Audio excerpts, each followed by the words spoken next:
On the subject of long trips, going to the East Coast from the West Coast, look.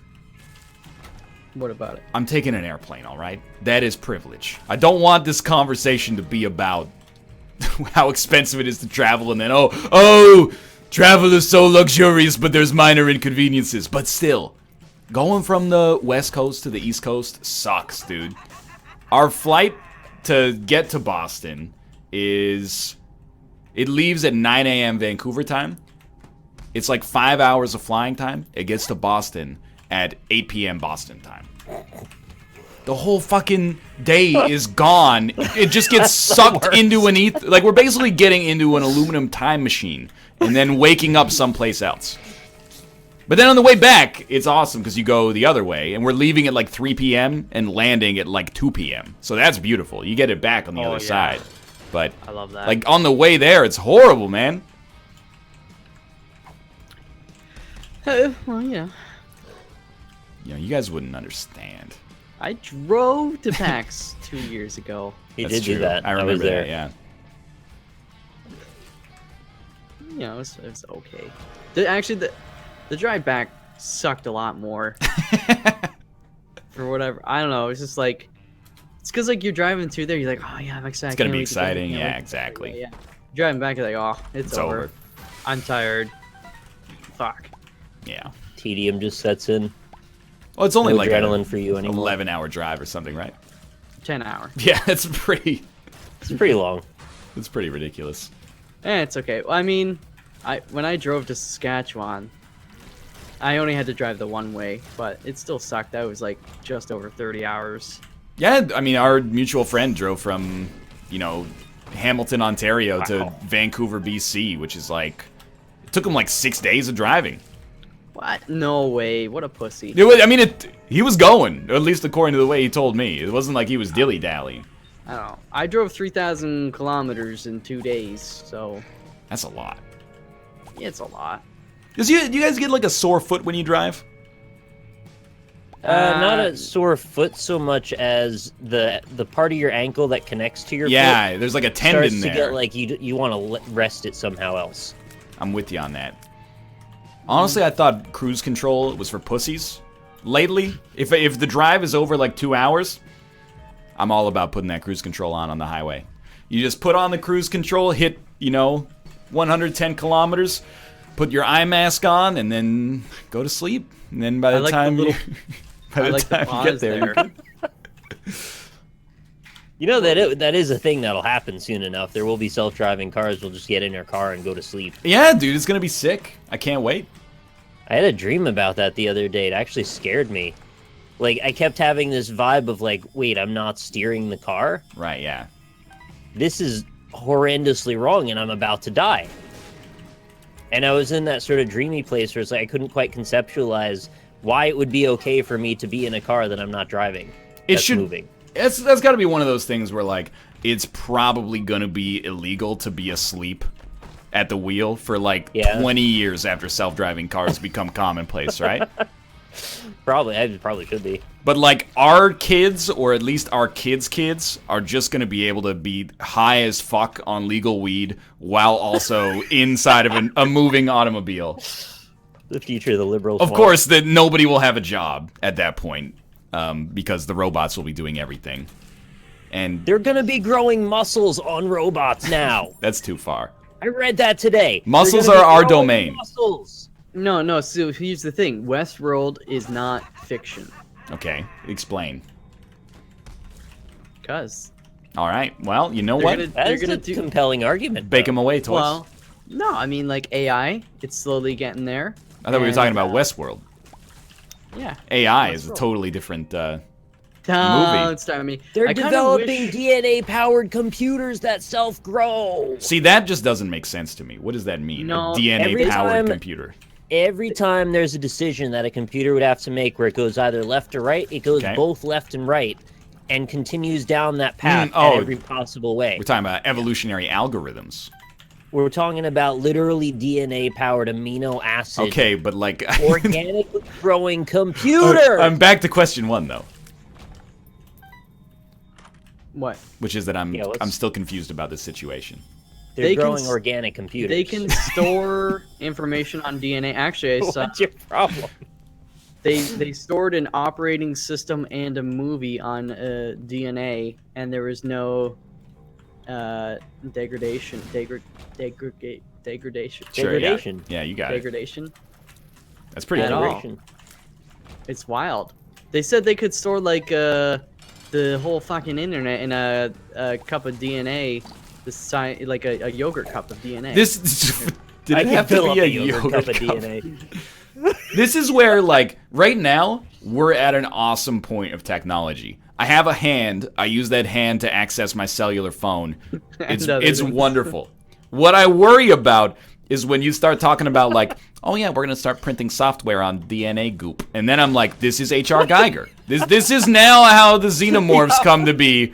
You're like, this is my wife. She's also, her name is Microsoft Encarta in 1998. And you gotta be like, oh, okay, hey, nice to meet you, Microsoft Encarta. What flavor nutrient broth would Yeah. you like to live the rest of your days in? I You downloaded can her from choose the Pirate Bay. tapioca. I worry about this, man. Like, here's the thing. If we start to, like, eat computer programs, I'm out. I'm moving to the woods. It's gonna take a lot for me to move to the woods. I don't excuse like the me? woods. But YouTubers are tasting Zelda carts. Like, yeah, by but the like moment. once you go to the store and you buy like Brazilian Jiu-Jitsu and then you eat it and you know Brazilian Jiu-Jitsu, I'm out. I'm living in the That me and sounds Malf are the best starting to me. our compost colony. Oh, Why yeah, would you dude. be out at that point? That's when it gets good. No, I'm out at that point. You haven't even guaranteed that you're getting dipped in the nutrient broth. You get the sweet ass jujitsu ability. I don't want it. Wait, what do you It's too think, far. Ryan? What did you think malware was? I think I've just been willfully ignorant. Like, I don't want to know. It'll change your life, brother. It's like the OS from her, but like 2.0. It's even better. Yeah, I haven't seen it yet. Not only will it like get you off, or it'll talk you off. Wait, what? What? Have you seen the movie Her? No, Where I he's haven't seen. I having, just like- said I haven't haven't seen watched it it. yet. Oh, well, yeah. Basically, he has like phone sex with the OS. Yeah. Yeah? But it's like Well, it's OS spoilers. sex, I guess. You saying I can't do that with my iPhone right now, Mel? No, you can, and you'll be able to do that with malware. But also, malware will teach you jujitsu, and it'll cook you a nice steak at the same time. Okay, that sounds pretty good. Yeah, it's pretty good. I don't know. I'm not into it. Well, you won't have a choice. Yeah, I don't know. The future's like, it's pretty, I don't know. I get torn about whether or not it's like awesome or whether or not Black Mirror is maybe like prophetic. But then I also think like if you just took today's society and you showed it in a like a dramatic context to people from like the 1950s, they would be like, that's Black Mirror. Like if you saw a train full of people on a cell phone, people in the 50s would be like, wow, Black Mirror, nobody's talking to each other anymore, you know? Like, and that would be stupid because that is an idiotic opinion to have. So maybe They had the I'm being an Twilight idiot. Zone. They did have the Twilight Zone. That's the Did those damn things truth. happen? Yeah, all of them did. Every single one. Yeah. Look, I'm just saying that maybe we wouldn't have Cash Me Outside Girl if society implemented every single one of my rules. I would not want to exist in your ideal I society. don't think so either. I've already. Oh, it's 5 p.m. Looks like all fun for today is now over. What are you talking about? Ryan, you've got 3 decrees you can issue globally that you think will fix our problems. Okay. What do you do? If you don't use your turn signal, you get thrown in jail for the weekend. I'm with that one. You get 3, and that's your like first number 1. No, I'm on his side with this because okay, here's a quiz. Who should use their turn signal? Everybody, all of the time. At least stick your hand out the window if it's broken or something too, like old school. If you are on the road in a car, you should be using your turn Thank signal. you, That's yes. the answer. You know, because this, I think, is emblematic of what I hate about parts of society, which is that they're like, it minimizes my chances of dying in a fiery car wreck and, you know, killing somebody and their whole family. But it inconveniences me for literally like 0.05 seconds, so I'm not gonna do it. I think, honestly, you shouldn't be thrown in jail for it for like life. But yeah, I think if you don't use your turn signal, maybe you get a warning the first time, and if the officer sees that's 2 in a row, then 2 days in jail. You lose a weekend. You lose a weekend, and it never goes higher. Like you never, like on your third strike, you don't get thrown in jail for life, because that's just ridiculous. But every time you see it, 30 days. Unfortunately, 2 days. An angry mob is already forming outside of your castle after hearing this first decree, so you're not going in at a great pace. We so live far. as 2 kings. Fuck. We got 2 more decrees. Okay. This You have to finish high stuff school. is just stands. You have to finish high school. You have to finish high school. Yeah, like I can agree with that. if you're caught outside unaccompanied on like a school day and you don't have an excuse, you don't have a degree, you don't have a high school diploma, they put you back in high school. It's like a prison high school. Oh, dude, I would be going back to school a lot. Yeah. I don't know if I like this one though. Like, no, I spent a good deal of my supposed to be in high school time not in high school. All right, I'm liking your second degree more than your first. What's your Well, third? so wait a minute though. No GED, no equivalency. You gotta graduate proper from the full-fledged thing. I mean, I think you can get your GED later. If somehow, if you skirted your way through the system and then like you're 20 and you're like, I need to get a degree or a diploma, you get amnesty. I'm in the interest of promoting education. Okay. And every time you get put in jail, like it doubles your sentence, no matter what it was. We talked about previously, but that, I don't know if I have a third decree. I kind of want to save it, What does that mean? It's like, Save it for what? you always save the last wish. It's a big one. Yeah, you got to let it stew for a bit.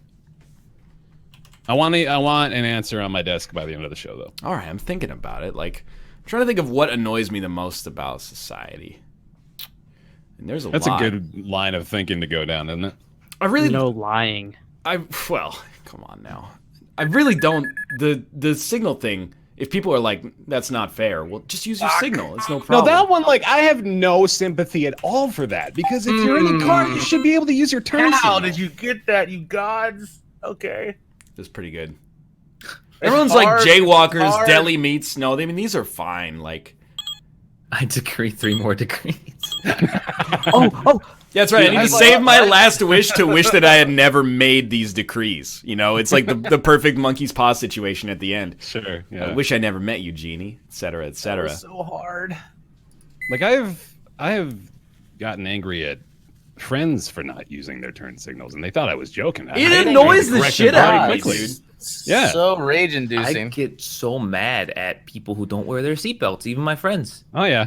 That's You should like, definitely wear your that's seatbelt. just Wear your fucking madness. seatbelt. My car gets mad at me, so I don't have a choice anymore. Oh, it goes like beep, beep, beep. Put the bar down. The last time we went skiing, there was like a couple on the ski lift with us. I didn't put the bar down for like the first 5 seconds, and they put the bar down, and I was like, did we just become best friends? So many people, I get that's what all my decrees are like about. Is like, I don't want to inconvenience myself for even 2 seconds to like make somebody else's life easier. Like, I was thinking this same thing when we were in like the grocery store parking lot, and one of the parking spots just had like 6 pieces of trash in it. And I was like, why are you throwing your trash out of your car into this indoor space? dude, yeah. So this is like a little while back, and it happens everywhere you look, but it was particularly bad at a Costco, and there was like a handicap parking spot, and people there was a dozen shopping carts just thrown in there. Dude, that's it. If you don't bring your shopping cart back, two nights in jail. You lose a hand. I hate that shit. I can't believe it. We're shopping at Whole Foods. The apple is like $40. Like, you go down to the parking lot, you just leave your cart wherever. You're like, I'm done with it. It's their problem now. Just leave it like in the parking lot or pushed up against the closest wall or something like that. Just bring it back to the cart thing. Your time is not that valuable. It's literally 10 seconds. So what you're saying is like, I'm so important that my time, even 30 seconds, is more important than the person who works here, like to make their life easier. Yeah, I've seen someone just push the cart through a Walgreens door and just leave it 2 feet away from the door and just walk right out. Plus, you are doing yourself a disservice of not riding the cart back to the store. Yes, correct. Yeah. That's the best part. Well, the is getting stores that- are always uphill. At least the Walmarts are. Nah, man, I got a flat, level parking lot, dude. It's perfect. I just Walmarts skate are always slightly downhill to like the parking lot for some reason. I don't know why. Well, that's stormwater management. Yeah. Probably, yeah. It's to control the flow of water. I think if I had a decree, if I only had one, I'd say if you get caught texting and driving, no more license. yeah. No, you're done. That's your one chance. But I do that all the time. I'm gonna come good at clean it. and No, say I've done it, but I don't do it. Like I make a practice of it not to do it, but like I have done it in the past. But I don't like doing it. I don't even look at my phone at red lights. It's just like, I think it's a slippery slope. Is like once you go down that road, you're like, oh, if I can look at it, then I can text at a red light. Oh.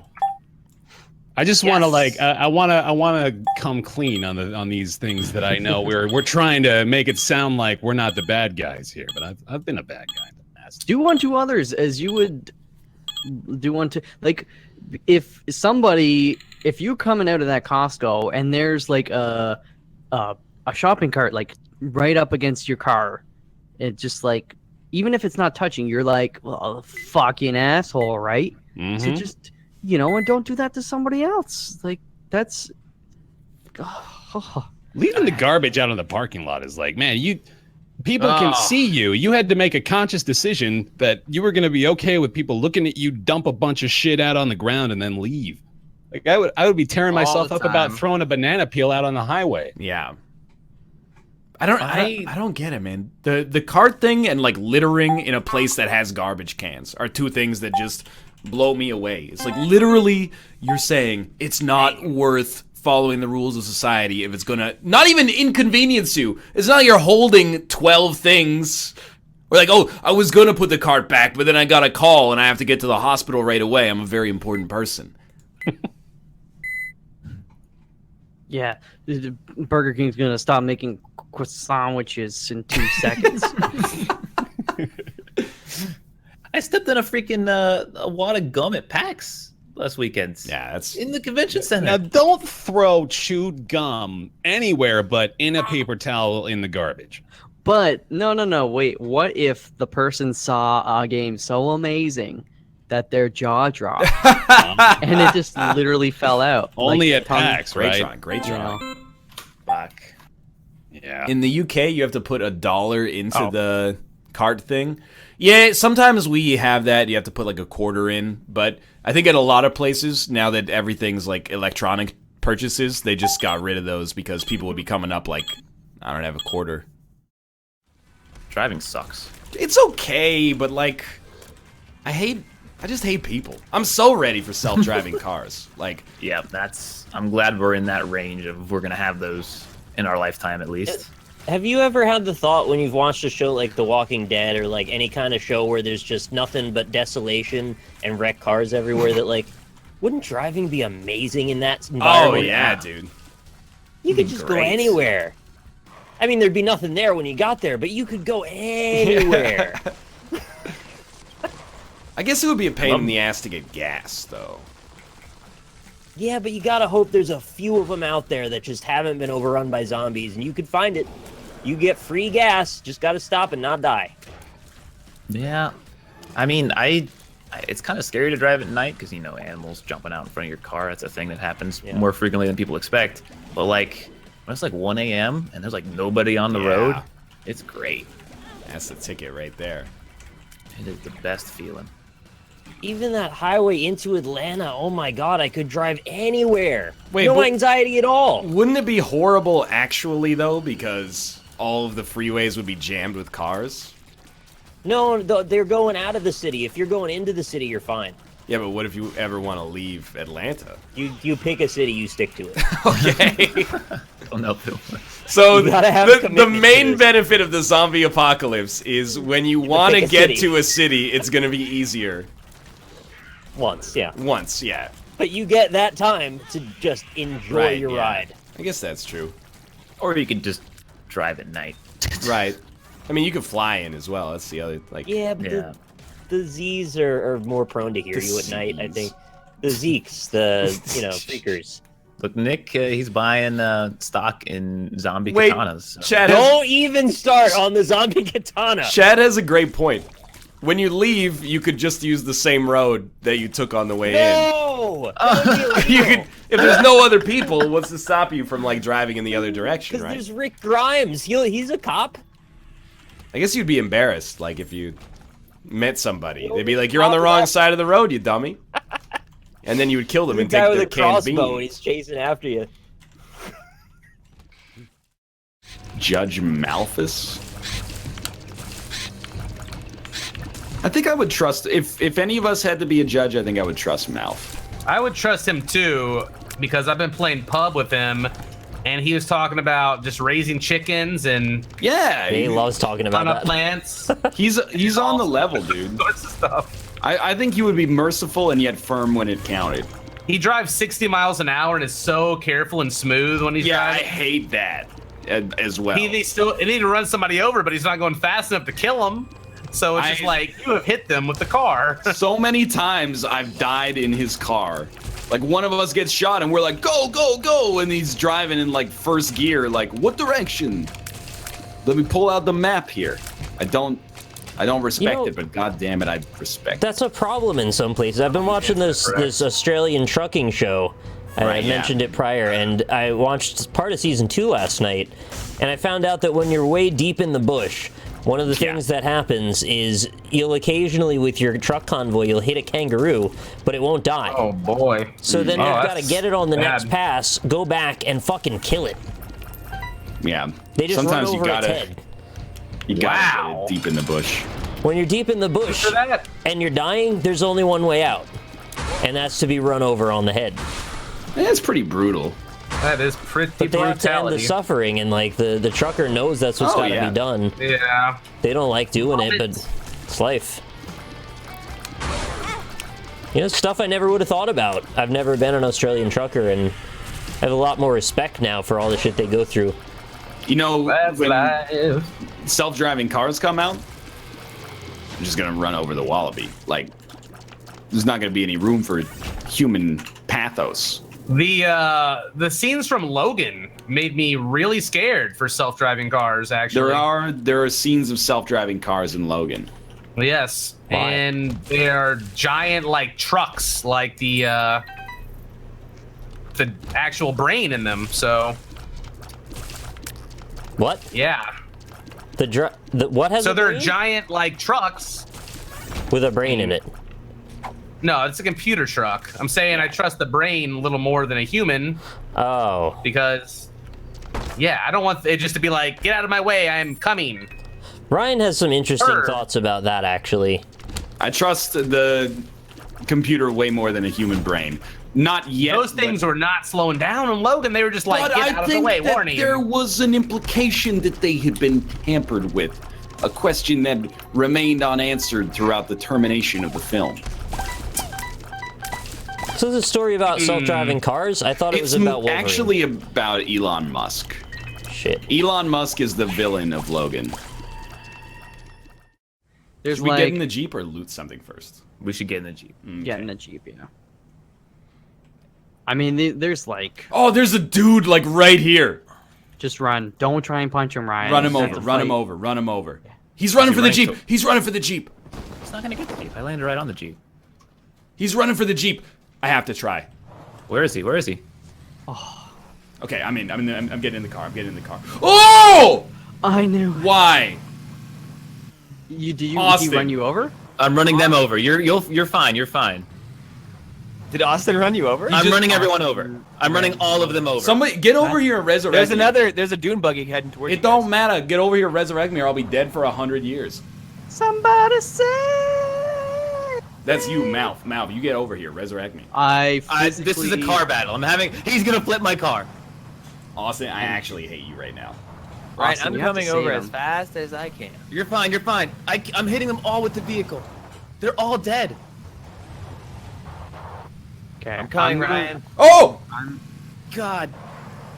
I'm running.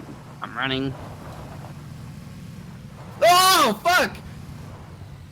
You got him. You got him. Pistol. Are you looting when you could be saving my life, Mouth?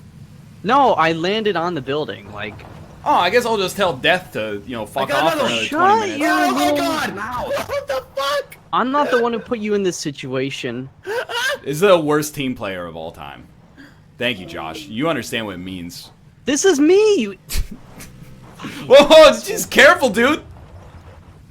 Can you? No! What are you doing? Oh, what do you mean? What am I Oh, doing? that's the bad guy. I'm sitting there waiting to be No, resurrected I for thought that 100. was- Fuck all y'all. I'm out of here. I thought it was Austin running us over in the Doom buggy. I'm actually so mad at all of you. Me? What? No, okay, Josh is innocent. Fuck off, Ryan. No, I you are landed- not innocent. I landed away from you. Oh, my friend's in trouble. Let me just go grab a pistol from inside this building. Who was first. reviving you? Who was reviving you? Yeah, when we this is got at the run over? worst possible time. Rab, did he quit back to the lobby? Yeah, I'm gonna go back to the lobby. You're such a baby back bitch sometimes. I just want to spank you. Rab, I don't think that you're a baby. All I did was try to get in Austin's car. This dude could have stopped for 2 seconds. Instead, he's like, yeah, collateral damage. So blame Austin. I don't am blame blaming me. Austin right now. Dude's just punching the shit out of this Doom buggy. I'm gonna get him. All right. Admittedly, I probably should have been able to use one of the 15 bullets. Oh, good, he's done it. I'm having a great time. Austin, you're going too high T for this. You're bringing our rank down, Austin. again. You're playing solo meta in a team game. Look, the kills you got were beautiful. I don't disagree. There was no reason to run me over to make it happen, though. I didn't mean to run you over. It's the second I ran you over, though. If I get out of the car to pick you up, they take the Jeep and run me over. Just being careless. Exactly. Ready up. I'd like to have one. I'd like to fire one shot in our hour-long PlayerUnknown Battlegrounds segment. Would be nice.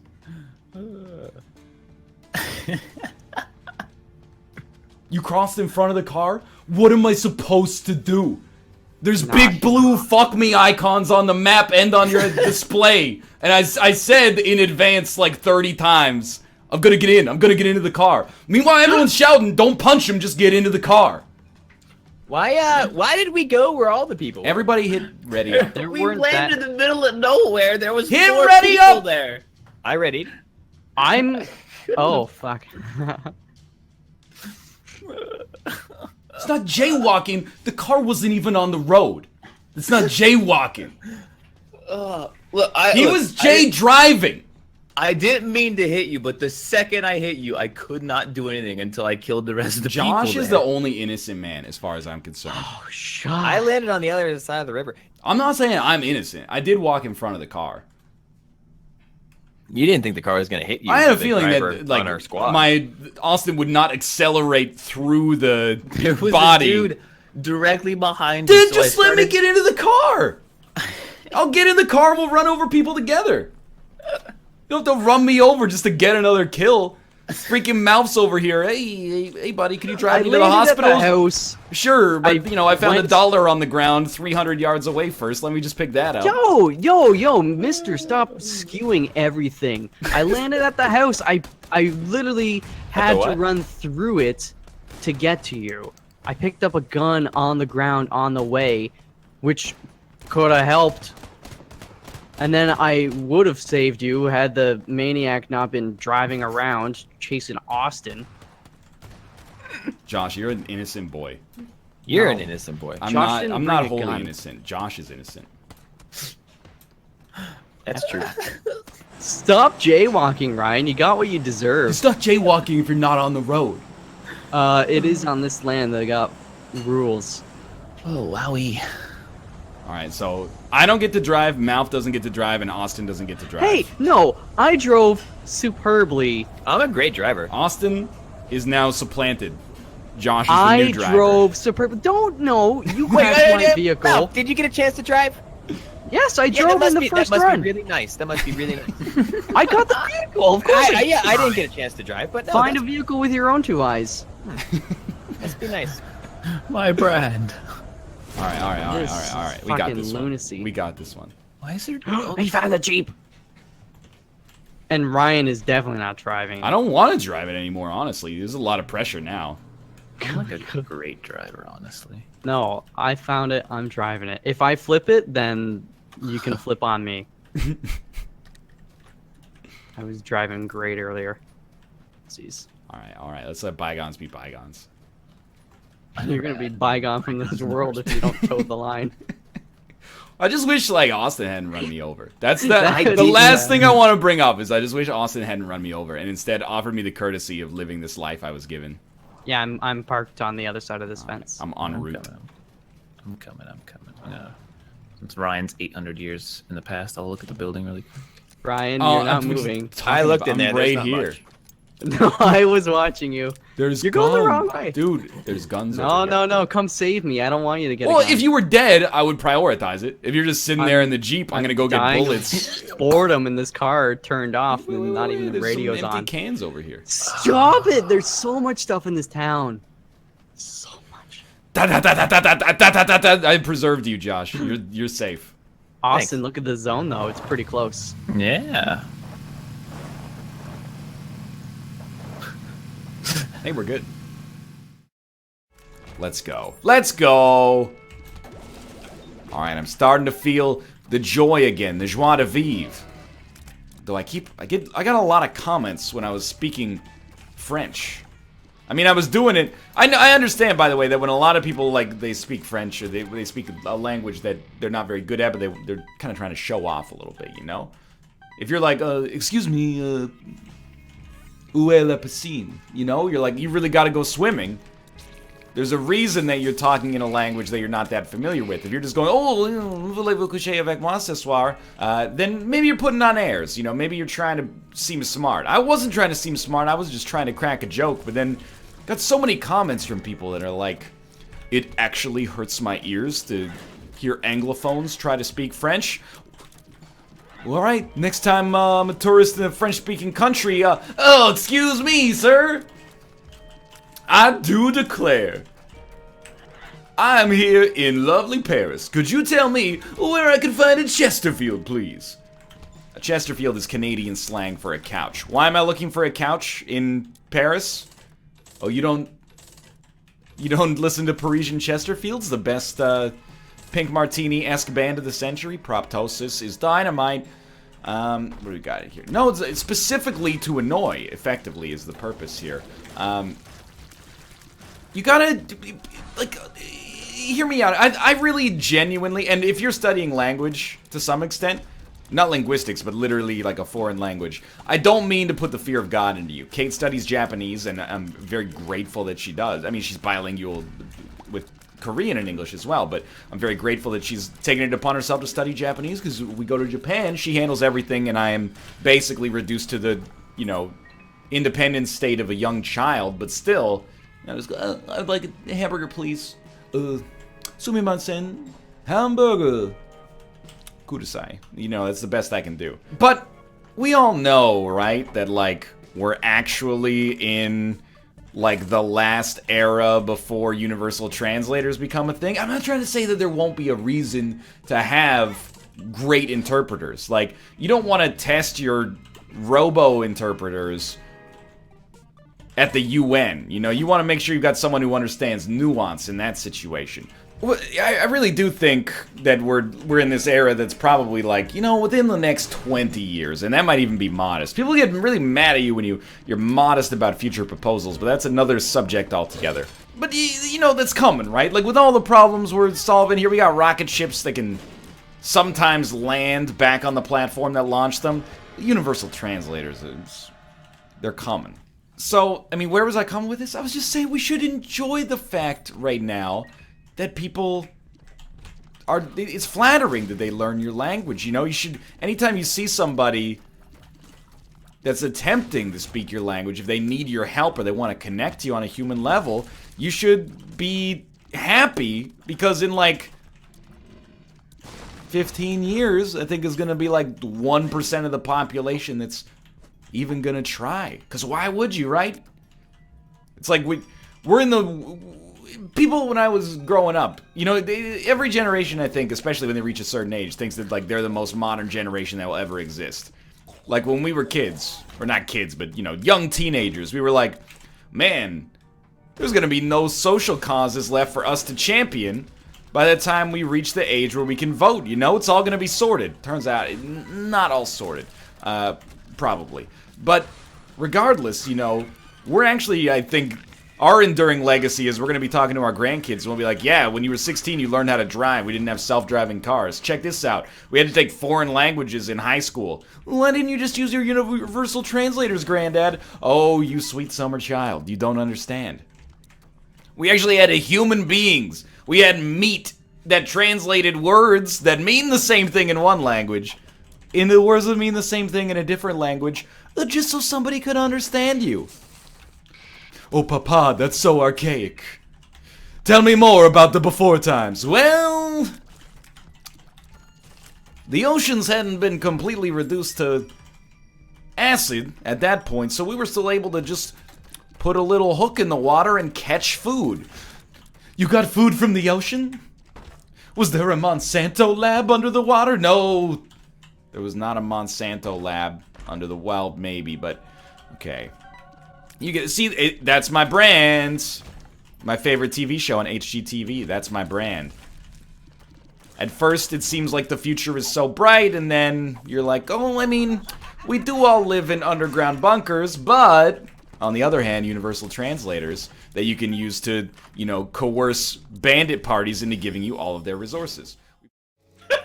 Oh, can't we just be happy with cars that we drive ourselves that kill like 0.5% of us?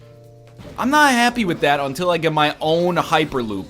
It takes me exactly where I want to go always, for free. I don't understand why people are afraid of, like, the, well, I mean, I do understand it, but, like, I don't understand why people are afraid of the, you know, self-driving cars killing you. And the reason that people are afraid is that, like, they're not in control. But at the same time, like, you're not really in control of a car accident, right? Like, that shit just kind of happens, and right, it's, like... Yeah. It happens all the time. Like, they think they're in control. They feel like because they're in control of the car that somehow they could have done it differently. Right, yeah. Yes. But yeah, the point of an accident is that you've lost control at that point. Yeah. Basically, that I'm just part trying gets to glossed say, over. I can't wait to have self-driving cars. Dude! It's gonna be awesome. I mean, hilariously, we've talked about this less than we've talked about sex robots, but... Sign me up for the first self-driving car. I'm in. Well, not like the first one. Give me like the 100,000. Yeah, I mean one that's left California, maybe. Yeah. Well, I mean, the way that they're making it seem is that it's gonna be like basically like taxi cabs, right? Like you order a self-driving car and it just takes you places. Basically. It would be terrifying the first maybe 5 times you do it, and then once it becomes routine, it'll be like, actually, this is amazing. Yeah, first few times you definitely would be like, whoa! We're halfway there. Great. Whoa! Living on a prayer. You know, the next generation though is gonna think we're old fuddy-duddies for not understanding that this is just how cars are. Yeah, but if the grid ever goes down and we have to like drive across a bridge to escape the zombie apocalypse, you're like, Dad's got our backs. oh, this mechanical device has pedals on it. What do I do? It's like me with a standard. That's Yeah, like dude. Will Smith in iRobot when he takes over the car and then he drives it really fast in the tunnel. 'Cause he doesn't believe in all this new age technology. He loves Converse. Wait, and you mean in radio. Men in Black when he uses the button and they go on the top of the tunnel? All right, yeah, Oh. that too, yeah. Oh, actually, that just Okay. reminds me, All right. by the way, But like, there's the because I saw this jaywalking on props, so. Endless.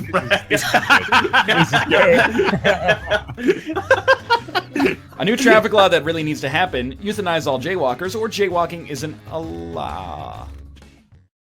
No, but Forget anyway, there was, like, carpooling. They should just build a special driving lane for no signal poopers or jaywalkers so the cars can execute the... By the way, I almost died yesterday, guys. Like, yeah, I saw your I tweet. saw you tweeted that. What happened? It was awful. I was just going to the gas station at like 11 o'clock, and I'm passing one of the busier roads during the daytime usually, and it's a green light, okay? So I'm just going past the road at like 40 to 45, and this car just decides to turn in front of me to take a left. It literally in front of me. I had to fully slam my brakes on. It broke my emergency brakes. Wow. To do it, I almost spun out. It flung both of my seats in the back that fold down forward. So like my whole back was flipped down, and it smelled like burning rubber. And it was within inches of hitting this guy with my brakes fully slammed on. And he just kept going. Just turned and just kept going down the road. Didn't even look back. That is crazy. Must have had really important shit to do, that guy. At like 11 at night? No, I'm just playing it up. I mean, obviously that's an idiot. Yeah, that guy. Oh my is a god. moron. They're lucky I'm not strapped, because I would have GTA momented there. I had lost my shit, dude. So I pulled over to the gas station and I got out of my car and just stared down the road with a death face on. That's how I feel when I make it to the final 5 of like a Battlegrounds game. You die? Well, I just like after it finishes, I stand up from my chair for a minute and I like go to the kitchen and I'm like, it's all right, we're okay now. So I'm Canadian. What does it mean to be strapped? Is that when you have a piece? That's when you got your Is that when you've got your Nina on? Exactly. I'm not True. a gun person, but you should know if you ever step to me in public, I'm strapped at all times. Man, I wish I was strapped. I was gonna shoot their tires out like Pub Battleground style. Be like, yeah, let's see you get to the safe point now. Is that like reverse road rage? It was. No, Lisa was like, I told her the story, and I was like, yeah, I just wanted to kill that person. I was so mad. She was like, well, that's the opposite response I was thinking you were gonna have. I thought you'd be like sad and scared that you almost died. I was like, I wanted to chase him down. Yeah, I'm basically like a baby. Like, I've completely somehow killed all the masculine energy inside of me, except when I drive. When I drive, I'm genuinely like, just give me a reason. But if somebody like a blueprint signals or lets somebody into traffic, I'm like, this person is a saint. If you put them up against any politician, I'll vote for them. But if they just like don't use their signal light and change lanes, I'm like, just give me a reason. The signal, people who don't signal that like pull in front of me, I want to lean on my horn. You know what? Like, I'm gonna remember your face. If I ever see you, I'm gonna find a way to make you feel the way I feel right now. I wanted to request the video surveillance from that corner like somehow or something. Be like, I need this license plate number. Dude, you gotta get a dash cam. Mmm. Or stream everything from your car. Yeah, there you go. I would need like a side cam because he turned left and I was going like, you know, crossing the road and he was turning in front of me left. Hook it up with one on each side, one on each mirror, and then one in the front. I'll just get the Batmobile, and then I don't even need a cam. I can just shoot rockets at him. That's fine. Self-driving cars can't come fast enough, man. Yeah, my manager's got a Tesla, and it's pretty interesting. He's just like on the interstate, like, yeah, the car's driving itself right now. Like, oh, okay, let's just have a coffee. Wait, like, the Tesla already drives itself? Yeah, like on the interstate and stuff, it'll drive itself. I did not know you sort of just go straight? I mean, we're not talking about cruise control here. We're talking about like the car drives itself. Yeah, well, they have Honda sensing, which keeps it in the lanes. So maybe it's just like an augmented thing of that. I don't know. It doesn't do it in like high traffic areas, but if you're like on the interstate, it'll just drive itself. That's cool. Madness. Yes, a man died in a self-driving Tesla.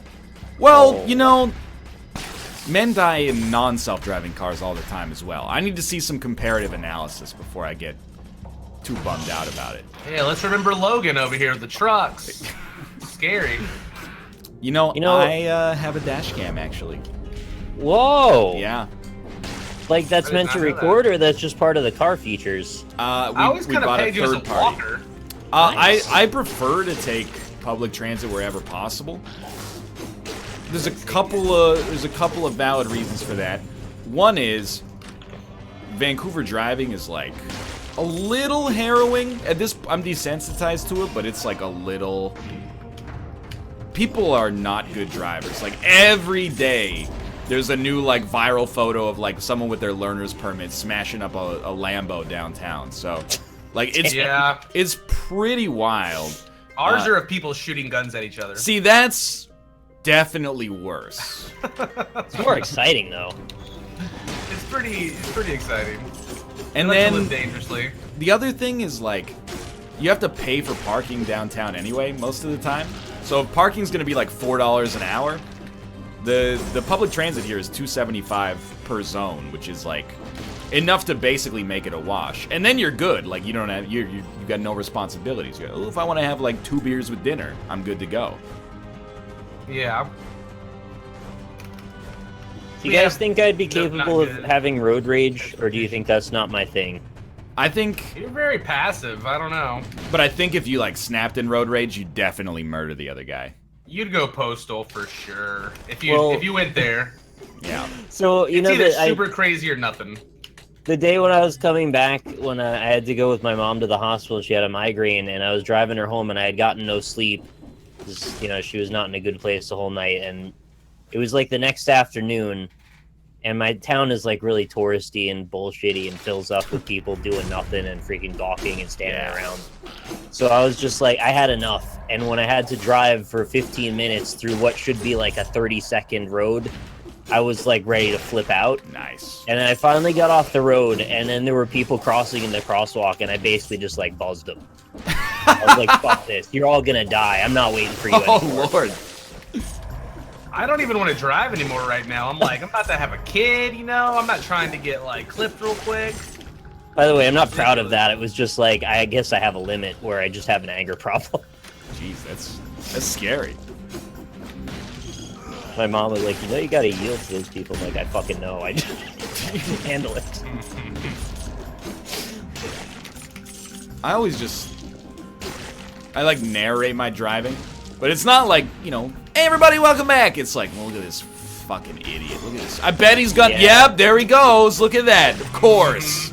Doesn't even... Who does that? Who does that? What kind of idiot? idiot? Signal. Oh, wherever you're from, I guess they don't do driver's licenses or something. How did that happen? Like, just is out of control, just like impotent rage over and over. In Germany, they actually have no speed limits because they actually train their drivers. Like, they put them through extreme, like, driving courses and stuff. Train them.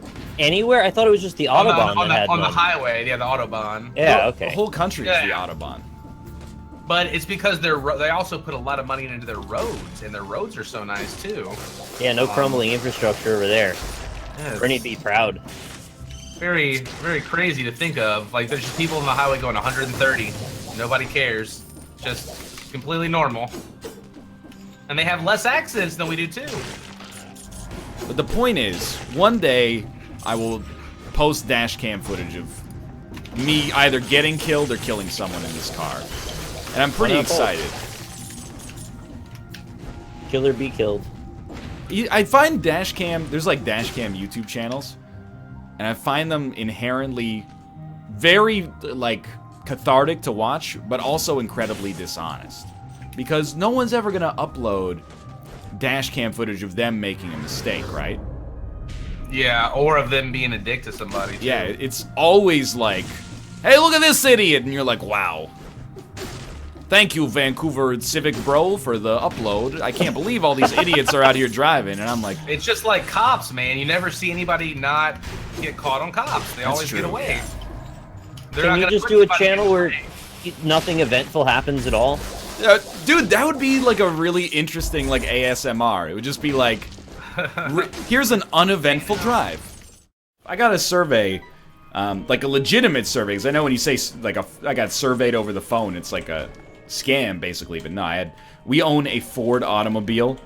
I know very, very little about cars, so sometimes when I tell people I own a Ford, they go like, oh hell yeah, buddy.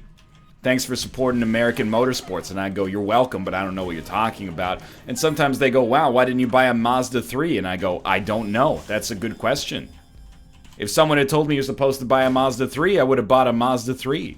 But I got a call from the Ford Motor Company of Canada, and they were like, you know, hey Ryan, my name's Damien. Just want to do a quick little survey, see how you feel about your Ford automobile. And I said, all right. And then he said, all right, so how do you, just in general, how do you like the car? And I was like, is good. And then he said, well, what in particular do you like about it? And I said, I don't know, I'm pretty low maintenance. It's got good gas mileage. And then I think that Damien, not his real name, on the other end of the phone realized, I'm gonna stick with Dull Razor for now, that he was talking to an idiot. And he said, he kind of paused for a second, like he was waiting for me to fill in more space. And then he said, well, all right, we were just checking in. Thanks for letting us know. So there you go. That's today's episode of NL Talks to a Fellow Adult on the Telephone. But in my defense, first off, I'm not speaking for everybody here, but I'm speaking for a lot of people. I don't like to be called. My satisfaction of owning your product, it didn't markedly go down as a result of our phone interaction, and Damien seemed like a perfectly nice individual. However, I will say, if you tell me that Mazda won't call me 2 years after purchase to ask how I feel about the car, then I would be probably a little bit more tipped into the Mazda camp, admittedly. That's how much value not speaking on the phone carries to me on a regular basis. The second thing is, if you got no series of questions to ask, I'm just going to make something up. I'm not going to lie to you. Ford Focus, it's got great gas mileage. Sometimes we'll be like leaving Seattle to come back to Vancouver, and it'll be like, you're going to need gas 70% of the way through the trip. And I go, Kate, do you want to get gas? And she goes, I don't think we'll need it. And I'm like, man, this lady's crazy. And then we get up on the highway, and she's right. By the time we get home, we still got like, 30 kilometers of gas left in the tank, so we can fill it up easily. The gas mileage on that thing is pretty good. But at the same time, I'm a millennial car owner. It doesn't need repairs, and it gets me where I need to go. Let's be honest, Damien. I'm just driving the Ford until Tesla comes out with an affordable electric car that looks cool and gives me like some social credit for driving it. Because, like, we're not quite there. I'm not going to drop $100,000 on a Tesla Model S. Who do you think I am, Reggie Watts? I'm not there yet. I didn't say that to Damien over the phone, and maybe I should have, but, I feel like Damien didn't ask for that heaviness, right? I'd be like, Damien, I know you're not, Ford's Lee Iacocca, but at the same time, when are you guys coming out with an electric car, Damien's not privy to that information in all likelihood. So I don't like to receive telephone calls. They put you on the spot. What I would love is an email that says, hey, we're going to call you at this time a week from now. And then I would have prepared an answer. I would have been like, hello, Damien, I've heard a lot about you. On today's telephone call, I'm going to bring up a worrying, jarring, shaking sound that the transmission occasionally makes, as well as compliment the gas mileage of my Ford motor vehicle product. You may prepare a dossier of answers to deal with this as well. I also, though, I think that they call you, again, I don't know cars. I think they think that I'm gonna buy another car when I pay off this one, and I gotta let them know, that doesn't make any sense. That's like if you go to a restaurant and you eat your meal and then you're like, can I get the bill please? And you pay for it and they're like, alright, cool. So what do you have next? You don't understand, I'm full. I am car full for like possibly 10 years. Hopefully 10 years, that would be awesome. I wanna ride this one until self-driving cars become more prevalent and acceptable and, exist. If you think you're trying to milk as many, like, Focus purchases, what have you changed? The car has existed in its current form for quite a long time. What kind of revolutions do you have? Oh, it's 6-speaker, the balance between the front and the quiet cat. I don't care. It doesn't matter, Lee Iacocca. Call me. You can call me many things, but don't call me late for dinner. But Damien, you can call me again when you have a car that drives itself. Or when you have a car that requires no gasoline. Even better if it requires no electricity. Like if it just required, like, putting a bottle of Dasani in it or something to start it up. I'd be all over it. Until then, Damien, you know what? Enjoy your job because you seem like a hard worker. This tangent has gone on far too long.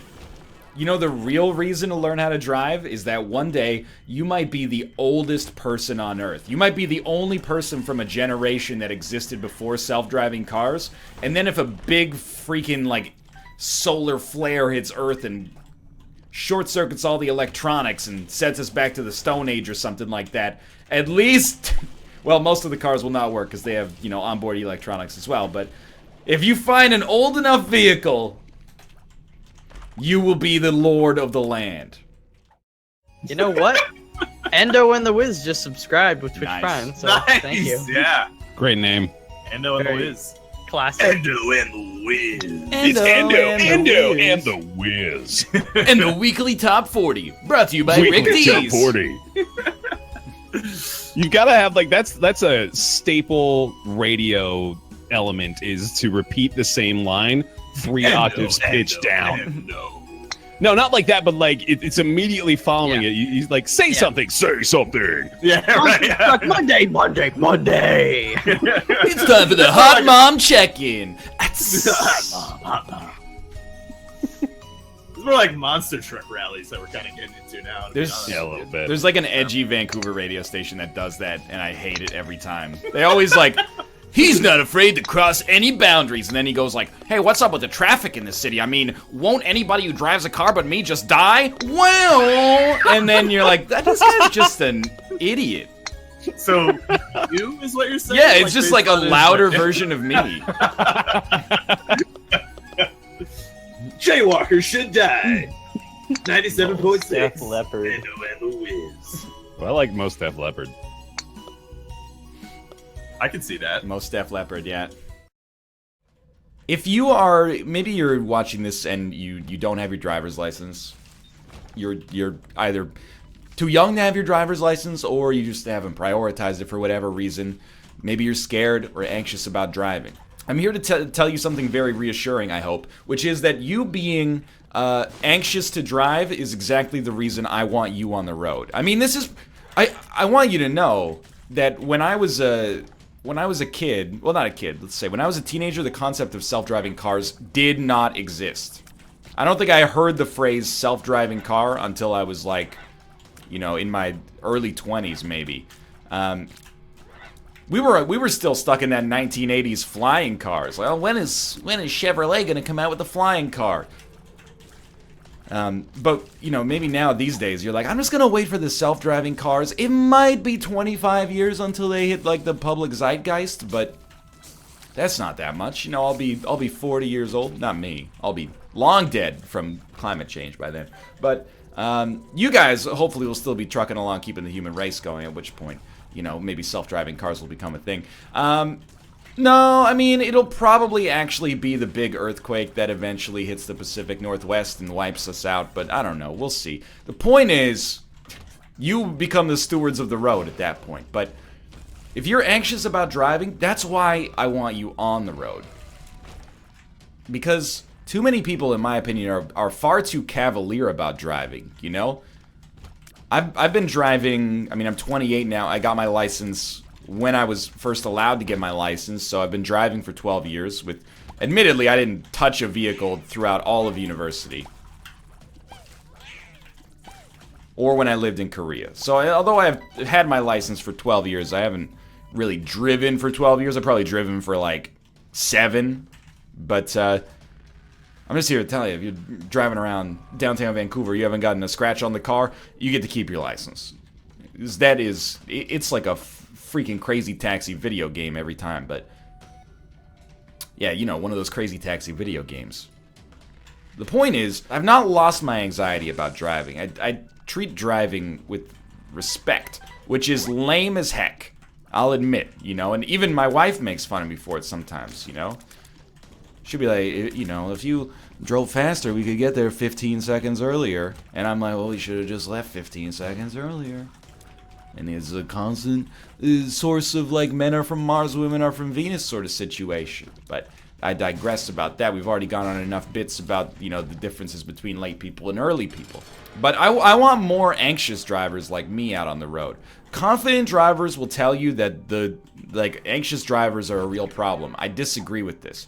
Unconfident drivers are genuinely, you know, they're like not the best to be behind in every circumstance because you're like, just seize the gap, seize the gap. But we need less people that are like, every other driver is bad, but I go 30 miles an hour over the speed limit, but that's because I'm a good driver and I've never been in an accident. And I've assured myself that I never will be in an accident until I get in a horrific one that, you know, is going to lead to terrible human cost. Regardless.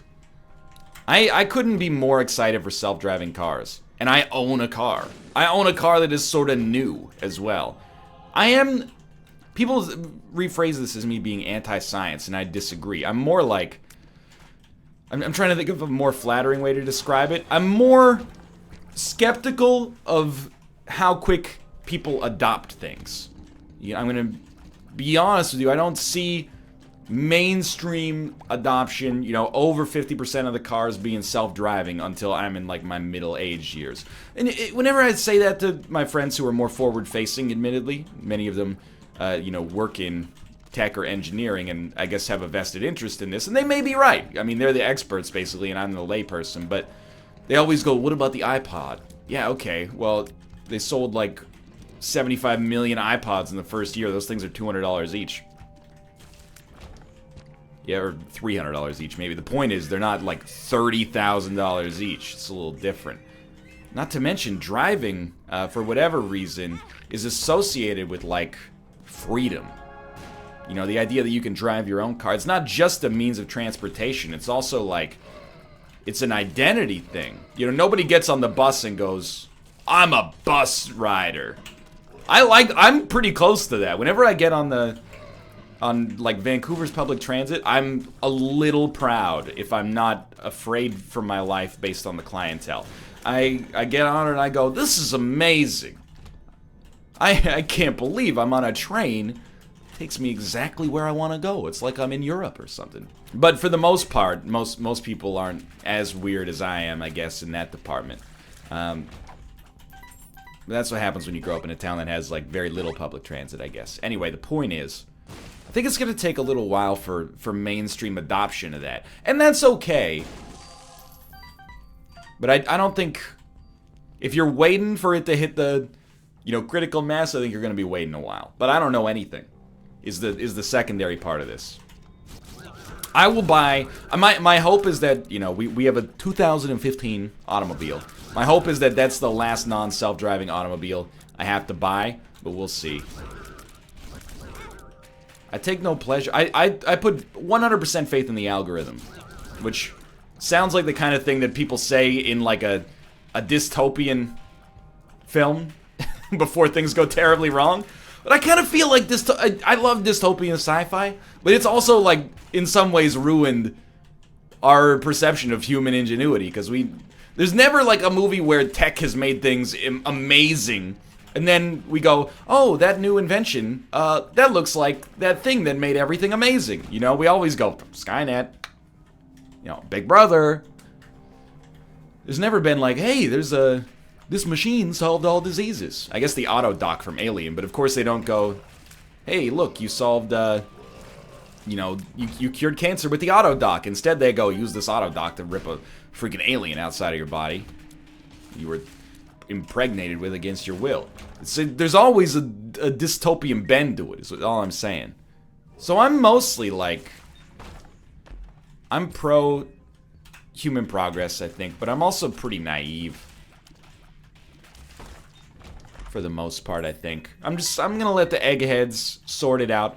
As I've said on the show many times, I don't want to be like one of the first million people to buy a self-driving car. I want to be in like that 1 million to 10 million range, maybe. Or even like 10 million to 100 million. Or even 100 million to a billion. That's fine by me. Let them work the kinks out. Because the thing is, like, eventually it'll be good. but it'll always get better, right? Like, I'm really happy that I live in an era, and this is a little, not much, but like a little North American specific, but I was anxious about flying in an era where, since the first time that I've flown till now, there has not been a major crash of a North American airline. The biggest one, that I can think of, at least. I mean, of course, there was Malaysian Airlines Flight 370, but I just mean, like, within North America, there has not been an airline disaster on a major airline in, like, infinity years. Which is ignorant, but mostly still true. So I just, like, sort of thought about it one day, and I was like, you've been flying for, like, 4 or 5 years at this point, fairly frequently. Barely have you ever experienced turbulence, never had an emergency landing, and then beyond this, there's almost never been a disaster in your flying lifetime. So you gotta choose if you're gonna continue to be irrationally afraid of this. And I just sort of, I hate when people say this, but I just sort of got over it, more or less. The other thing that I could have done, and it was probably 50-50 for a while which one was gonna happen, was I could have said, we're due. And I'm not flying again until a bird goes down, because then that means that we're probably not expected to have another one for quite some time, but no. And I embrace the fact that when I talk about, you know, like, these things never crash, I'm opening myself up to some Titanic-style irony. If I end up dying in a plane crash, I'm flying in, like, 3 days, 4 days. If I end up going down in a plane crash, mourn me if you wish. It's like a king or something. Mourn me if you wish, but recognize that I was aware of the irony. But I will go down, I mean, screaming for my life and probably throwing up from being in, like, a negative 80-degree, you know, 12 G-force loop or something like that. But I'll also, in my head, be like, even if I had not said the stuff that welcomed the ironic death, this probably still would have happened. So I'm okay with it, you know? It's the life of being skeptical, I suppose. I also don't think that irony is a causal factor most of the time.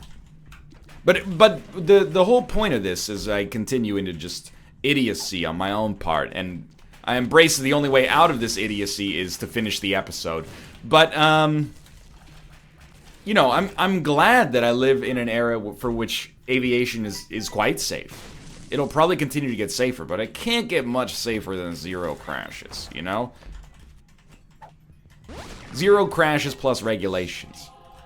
There were commercial airliners in, like, the 1940s. And it wasn't smart money that you were going down. But, you know, probably, like, 0.01% of them, well, maybe even less, like 0.001% of flights did crash. That's a 1 in 10,000 shot. You'd feel pretty safe. But at the same time, it happened all the time. That's where I want to be with self-driving cars. I want to be at the part where we're at right now, where there's, you know, 30,000 flights a day in North America and, like, maybe 1 incident and no crashes. And this is, I gotta be careful with these, I gotta be careful with these episodes, because I always go, like, occasionally just through the law of large numbers, you talk about something like that, and then something terrible happens, and you go, oh, well, that episode's gonna be awkward when it comes out. Just know that that is not the, it's not my intention. If there is an air disaster this week, I'm not recording this after the air disaster and going like, this'll be funny. Like, I for one, I understand, at least on a broad level, the implications of automation. It's a very scary thing, and you might not appreciate that necessarily. If you're on the younger side, like, you know, you're like 14 or 15 right now, you're like, automation is 100% good. How could it not be? You get faster service, you get better service. Sure, people lose their jobs, but, like, you know, get with the times, Grandpa. It's all well and good when you're 14. I mean that sincerely. It's probably all well and good when you're 28 as well, so I feel you on that one. But you gotta think, like, if you're a 58-year-old truck driver, you know, you got a job driving trucks 37 years ago or something like that, and you're like, I'm just gonna, here's the contract, planet Earth. I'll do this job. It's not glamorous, but it's got some perks and it's got some negatives. I'll do this job until I'm like 65, then I'll retire, I'll live modestly, and that'll be fine. And instead, now we're like, we're gonna replace like the whole industry with self-driving cars. It's very scary. You're like, I've got a mortgage, you know, I've got to help my kids get through college because, you know, Lord knows they can't get a job these days either thanks to automation. I'm not saying automation is a bad thing, just that it's scary, you know? But if you're, if you're like an undereducated 50 or something man or woman and you work at like a fast food restaurant, your jobs are being phased out by kiosks or something like that. Is it a sign of the times? Yeah, like definitely.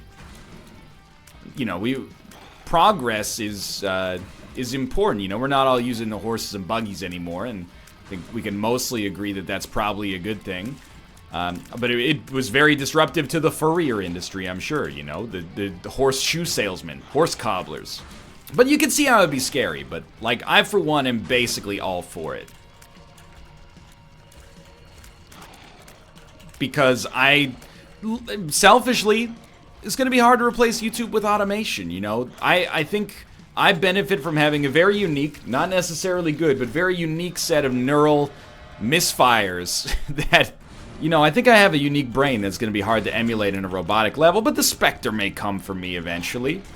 Once you can make robots that can make better robots, you know, computer programmers are like, we're kind of done. Unless you need us to hit the off switch. Oh, just a dystopian robot, just set that flag to false.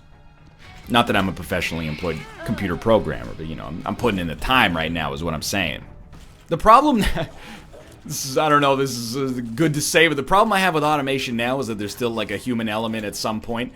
Like, all of the McDonald's near here have the kiosks so that you can order manually on the kiosk. Or automatically, I guess I should say, on the kiosk. You make your order, and then, great items, by the way. You make your order, and then the order, when you're done and it's paid for, gets sent to the kitchen, and then humans make your food and present it to you. There's still an element of human error. If you enter the order improperly, of course that can institute some error, but I don't know what you do about that. But the other one is the people who read the order off the screen could end up making a mistake. Like, and this is not a revelation to anybody, and nor is it a damnation of the service industry. I hate when people go, I went to McDonald's and I ordered barbecue sauce, but they gave me sweet and sour. I hate those idiots, you know? They're just people trying to make it work, you know? They're working a 12-hour day at McDonald's. They don't have it out for you. They don't have like an anti-barbecue sauce agenda, all right? They made a mistake. It happens. But like 3 weeks ago, Kate was like, hey, can you pick up some food from McDonald's on your way home? And I was like, yeah, what do you have? And she said, I'll have a 10-piece meal. Oh! A 10-piece chicken McNugget meal with fries and, you know, a drink. It doesn't matter what the drink is in this context. And I said, you know what? That sounds good. All the same thing. So I placed the order. It was 2 identical meals. And then I picked up the bag and I got in my car and I went home. And then when I got home, they had provided only 1 meal. And I completely, on a human level, understand how that could happen. It's an understandable order to make because the orders that I presented were, it was 2 of the exact same thing. So I guess, you know, it's somewhat easier to understand how they could perceive that as being only 1 order. And it's on me. I should have checked it when I was in the restaurant, but I was in a hurry, and I use the term restaurant loosely, but also as a term of endearment. And I left without doing my due diligence, and as a result, you know, there's an element of buyer beware there for certain. But at the same time, I was like, when the robots read the orders and prepare the food, that's not going to happen. And I don't take that as an indictment of the people who work in this food service industry. I take it as an indictment of humankind in general. We're error-prone creatures. I wish we weren't, but we, you know, we lose focus. Even the best baseball players make, like, an error a season, basically. Even if it is such a noteworthy thing that it's, like, it has its own spot on the scoreboard. Like, that's the thing. There's nothing you can do about it. It's just the way we is. I don't know. We live in interesting times, I guess, is what I'm saying from that perspective. But I feel for you, like, sincerely. I'm definitely not, like, a progress trumps everything sort of dude. So if you've, you know, lived your whole life as a truck driver, especially if you're, like, you know, even 58 was not a good example, because maybe you could just run it out. You know, it might be some time before self-driving cars hit that level of zeitgeist and you can still be there. And that's fine. There's nothing wrong with that at all. But, you know, if you're like 39 and self-driving, you're like, okay, I see the writing on the wall. Within 30 years, like, my job's not going to exist. And that's... I mean, it's easy if you're very young. You can say, like, oh, you know, just go back to school and get re-educated in another field. But it's not that easy once you have some inertia in your life, you know? Once you got people relying on you and, you know, maybe you got kids, you got bills, etc., etc. It's not anybody's fault necessarily, but it's, I have sympathy for that. It's remarkably real for an Isaac episode right now. I had to apologize for my city somewhat recently. My parents came over like last September 2016, and we went to a Vancouver Canucks versus Edmonton Oilers preseason game, and we sat next to these douchebags, and I don't use that term lightly, but they were like sauced up to an enormous degree, which you do at a hockey game from time to time, without a doubt. They were like 30 years old. They were throwing, I wish it weren't this because it makes the story sound more unbelievable, but they were throwing popcorn, like trying to throw it onto the ice. Nobody was stepping up to stop them, and I wasn't going to do it because, like, I don't want to get my butt kicked in front of my dad. That's like the most emasculating thing you could ever imagine. But, you know, eventually after the second period, they just left and never came back. I don't know if they got removed or what, but it's like, I'm sorry. Some people are jerks. Don't be that guy. I trust that everybody watching this, sometimes you can accidentally be a jerk by, like, non-maliciously just being unaware of social norms. Like, I worked with a lady when I was in Korea. One time I got on the bus with her, and she just took out a, like, fingernail clipper and started clipping her nails on the bus. And I was like, this is a public place. And she was like, oh, is that rude? And I was like, I don't know if it's rude. Not like, I don't think you're a mean person for doing it. It's just a little weird, right? And she was like, okay. And she put the fingernail clippers away. So I think that happens a lot. Like, I think we're all accidentally jerks in a lot of situations. I'm probably an accidental jerk all the time. And I think highlighting accidental jerkery is kind of something that we do on the show from time to time. I'm trying to think of an example that fits the bill. In the grocery store, I cut in front of people all the time. The grocery store aisles are really thin.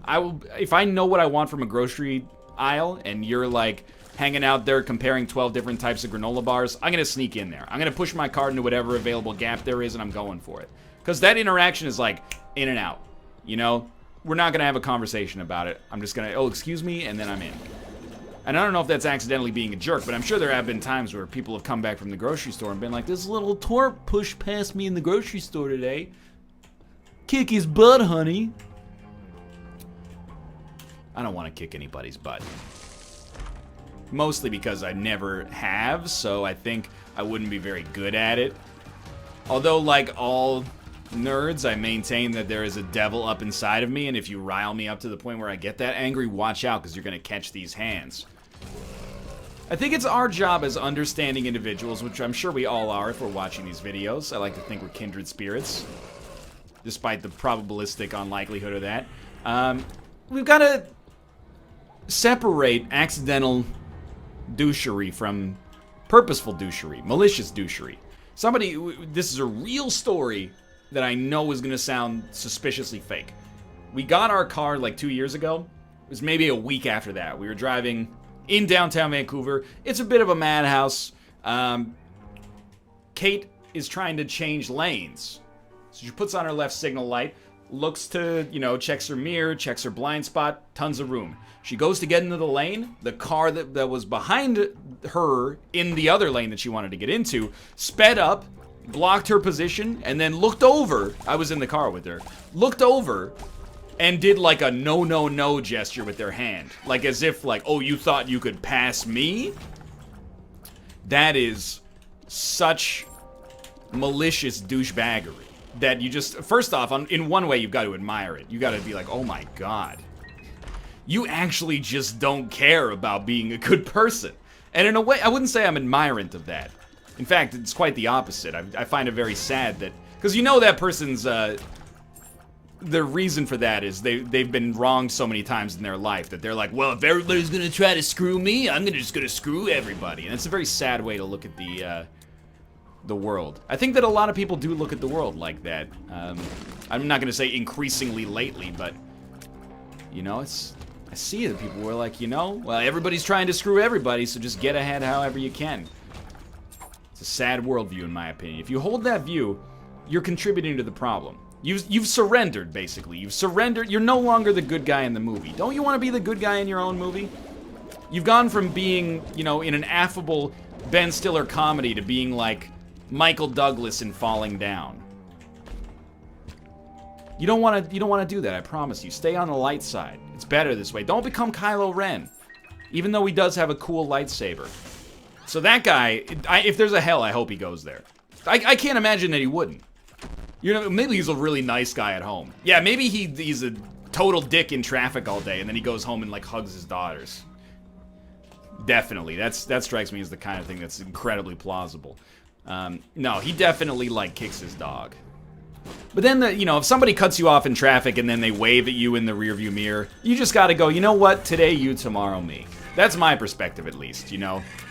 Just by living your life, you're gonna be a jerk from time to time. You need to get somewhere, other people need to get somewhere. Everyone at some point has to say, my interests trump your interests for now. But then if you apologize afterwards, you're in the clear as far as I'm concerned. And I try to highlight that when I bring up these bits on the show. You know, everybody is the hero of their own story. I didn't come up with that quote. Well, maybe I did. I'll take the credit for it either way. So I think when people are, you know, mild jerks, you can mind it for humor a little bit, but you can't, like, don't genuinely get mad about it. And if someone's like a real jerk, if it only affects you in a way that's minor, I think you just gotta laugh. Like when that dude cut us off in traffic and did the no gesture, I just laughed because I was like, oh my god. This guy has never had a blowjob. That wasn't actually the first thought that came to my mind, but I was like, something's wrong with this guy. If he's passed on his genes, I hope your kids hate him. Wait, let me rephrase that because it's very inelegant. If he has kids, I hope his kids hate him. Because that means his kids are good people. I don't wish their kids to suffer by hating their dad. But if their kids love their dad and they're of a certain age, like above a certain age, they have a certain level of autonomy, you've just introduced more douchery into the world. So I hope your kids have grown up enough to hate you, and they've decided not to become like you. In that vein, and that vein only, you've succeeded as a parent. Look, I don't know. Maybe he's a good dad. Probably not, though, because I only know one thing about him, and it makes him look like a terrible person. All I'm saying is that I wish he was dead. I'm not hoping that he dies. I just wish that he had never existed in the first place. Not because it would make my life better, but because planet Earth would be better not having this individual. Like, if somebody cuts you off, you can, and then they wave, or even if they don't wave, you could just be like, you know, they're having a bad day. Somebody yells at you, and then they come to you, and they're like, sorry, things are really tough at home right now. You go, that's okay, it happens to all of us. And it really does, you know. Part of being an adult is putting your pride aside and apologizing, like yours truly did after episode 90 PlayerUnknown's Battlegrounds. You know, everybody's gonna have times where they're gonna get mad, react in a way that is not appropriate, and what separates the juvenile from the mature is having the nuts to apologize effectively and say that I was wrong and that was a inappropriate reaction. But if you cut someone off in traffic and you do that's like second degree douchebaggery. You've dedicated, that's probably like the 30th time you've done that maneuver. You've dedicated yourself to being a jerk. And it's the thing that bothers me. If he had been in like a Lamborghini, that would have been one thing. He was in a BMW. It's an expensive car, but not expensive enough to be like, hey buddy, let's compare who has more Twitch Prime subscriptions, okay? Like, if you're driving the Pope Mobile, if you're driving anything with Mobile, and that includes the Oscar Mayer Wiener Mobile, then you get to do the That's a high-status vehicle. If you're driving a BMW like 75,000 other people in this city, you don't get to do the Not with feeling good about it. So anyway, if we have like, if we ever invent time travel, I think I'm just gonna make sure I'm driving, and then run him off the road, and then punch him in the face, and then get back in the time machine, and then go back and run the events through the way they actually happen in real life, so that in my mind, I get the satisfaction from punching him in the face, but I face no consequences for the actions, and mostly just get to have enjoyed a guilt-free little jerk bash session, which is not an expression that makes any sense, but I digress. It stuck with me because it's a level of heightened nonsense that I cannot. It's so cynical. Plus, I don't know what that dude's gonna do when we get self-driving cars. That's the guy I think of when I see that Lexus ad on TV. That's like, enjoy the thrill of driving while you still can. I think of that, and I think of you know, your car skidding on black ice, crashing into the median, and then rolling over 180 degrees in the desolate winter, you know, wonderland of the Sea to Sky Highway. Enjoy the thrill of driving while you still can. Oh my God! Anyway, I'm pretty excited for self-driving cars. We've touched on this many times in the past, though. I'm not anti-driving.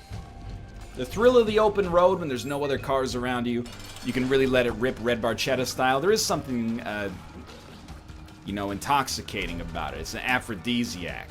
I'm just not sure the juice is worth the squeeze, you know? When it comes to driving, that is. It's like pooping. Sometimes a poop can be enjoyable, but Bear asked a question on the NLSS. He said, if you could get a procedure done that made it so you never had to poop, and your body just ran at 100% efficiency, would you do it? And I thought about it, because you know, I like to give these questions the level of detail and attention that they deserve. And I said yes. Here's my reasoning in greater detail. Do I sometimes enjoy a bowel movement? Yeah. Yeah, I do. I'm not ashamed to admit it. I think when you get a particularly nice one, not only does it feel good on a physical level, like you're getting a sense of relief, but then beyond that, you feel good on like a higher plane. You're like, I must have eaten well. My body is responding to what I've eaten, and as a result, I've made good decisions. So you're like, thank you, past me, for eating enough fiber. It's a very fulfilling thing. However, do I enjoy pooping more than not pooping? Because I enjoy doing... I don't work at an office job anymore. When I worked at an office job, it was the easiest decision of my life. Of course I would not sew up my butthole. Because that I'd take advantage of the 10 to 15 minute defecation breaks you can take once per day at work without your boss starting to ask questions. That's when I beat Mega Man 2 on my old LG chocolate phone. Chocolate phone. Don't you dare leave it at home. Chocolate phone. Your poop breaks will be very boring now, chocolate. Anyway, it wasn't a phone made out of chocolate. It was just called an LG chocolate. Lol, I had that phone in 3rd grade. Yeah, okay, well, you know what phone I had in 3rd grade? A freaking landline. So the last step here is try to make boss rush happen. I think it's going to be, you know, relatively likely that it will. Wow, he deflected off the lock just to cost me like another 3 seconds. That is a new level of spitefulness that, if I'm being honest, I respect a great deal. As a spiteful man, I respect that incredibly. You know what has made me spiteful is driving. I talk about this in a lot of episodes, but I think the human race is going to be better off when self-driving cars become a thing. And maybe there's unforeseen consequences that I can't even imagine at this point, but I do think driving makes us less understanding towards one another. Not because, you know, driving causes us to, I don't know, put our interests against our fellow man's. I think it's because I take it a step further. I firmly believe that human beings are a flawed, organic creature that technology will eventually fix. Or improve upon, at the very least. What's great is the best times I ever feel about humanity is when I'm the most sequestered from humanity. Of course, there's always, like, uplifting videos and stuff like that where you go, oh, well, this is, you know, my faith in the human race restored. And I'm okay with that kind of stuff, even though it is a little emotionally manipulative from time to time. However, the less I interact with people, the better I feel about humanity. It's just one of those, it's a weird catch-22, right? generally at least. The more I have to interact with people, especially in a situation that's, you know, cooperative, the more I'm like, I can't wait for the... I'm sailing away. Let's try this again. I really can't wait for Elon Musk to deprecate our bodies. I trust in technology to free us from the selfishness on the freeway. Okay, this is terrible. If I'm being honest, when I look at this run right now, I'm thinking speed is... I mean, more damage is always lovely. But speed is probably like our #1 concern here. Temporarily, at least. If we can get to like 1.2 speed, no longer am I concerned. The fact that we can fly, it's almost worth like, you know, 0.2 speed in and of itself. But just a little slow when it comes to dodging. Like to have a little bit more quickness off the line. You know, it's like I want to be driving like a sports car, but instead I'm driving a 2015 Ford Focus. And don't get me wrong, I like the Ford Focus, you know? We drive one. It's thus far been a reliable automobile. But, you know, there's times I end up at a stoplight. We live in Vancouver, BC. There's a lot of really, really nice cars here. Because, you know, when your neighbor owns a Mercedes, well, you gotta go get a Porsche. And now that you own a Porsche, he's gonna lease, you know, a Maserati. And now that you're leasing the Maserati, he's gotta, you know, drive a McLaren F1 GTR. You get the idea. You know, there's a lot of keeping up with the Joneses here. So, you know, you're at a traffic light. You're next to, you know, a fancy sports car or something like that. Put the pedal to the metal, the Focus is like... The other cars are like... Right off the bat, like... We drove behind, I think it was a Ferrari. I don't know what kind, but we were driving behind a Ferrari downtown. It was going 30 kilometers an hour. I'm not insulting the Ferrari, which I assume, considering that they're like, you know... over $100,000 each for regardless of what model it is. I'm assuming that they're a well-made machine, but we were going like 30 kilometers an hour, you know, like 20 miles an hour basically, you know, like 23. The whole time it was going like it's loud and like rumbling in my chest, and I was like, I didn't pay for that experience. It's like I'm stealing it. I feel like I owe him money for experiencing the true power of what an automobile can be. I don't know if he had like an aftermarket, what's the opposite of a muffler? He had like a boom muffler on it. I can't speak to that because I'm just honestly pretty ignorant about cars in general. Which I think is going to vindicate me at one point. It's been a while, you know, in high school. And I'm not suggesting that liking cars is uncool at all. I think it's super cool. I just have never found myself in that camp because I'm like not handy at all. So I'll just pay someone $30 to change my oil. What, like a sucker? But anyway, you know, in high school, it was always like kids with their lifted trucks and stuff like that. They'd be like, check it out. Put a NOS canister on my Ford F-150. That never happened to the best of my knowledge, but had a lot of people in my high school that had those cars that were so low to the ground that you had to take like a 45-degree angle on every speed bump, because if you hit it too like perpendicular, you could possibly like scrape your muffler on the ground or something, right? Once self-driving cars become a thing, and a lot of people, I think, by the way, are way too... And I might be an idiot on this, but I think a lot of people are way too optimistic about when that's going to happen. I think if you ask the average person on the internet when self-driving cars are going to be the norm, they're like, January. And I'm like, I'm thinking like 2030, 2035. They're big purchases, you know, you gotta test them, like, extremely rigorously, because people are going to be putting their lives and their families' lives in their hands. You can't just roll it out and be like, 2021, it's illegal to drive unless you have a self-driving car, right? But once they become the norm, and hopefully, you know, sooner rather than later, and it also works, wonder if people are going to revise their opinions about cars. Maybe, maybe not. So big, driving? Oh, you mean that thing my computer does for me? Man, you ain't even felt power until you felt 600 horsepower of American steel under your foot. Yeah, whatever, Grandpa. I just let Watson drive for me. I'm doing my taxes in the back of the car, right? Because in the future, doing taxes is going to be like a really cool thing. Definitely. Heck, it's really cool already. I don't know. Maybe I'm out of touch. And definitely I'm out of touch. I'm out of touch with both generations. You know, both of the 2 generations on planet Earth. Because I'm not handy.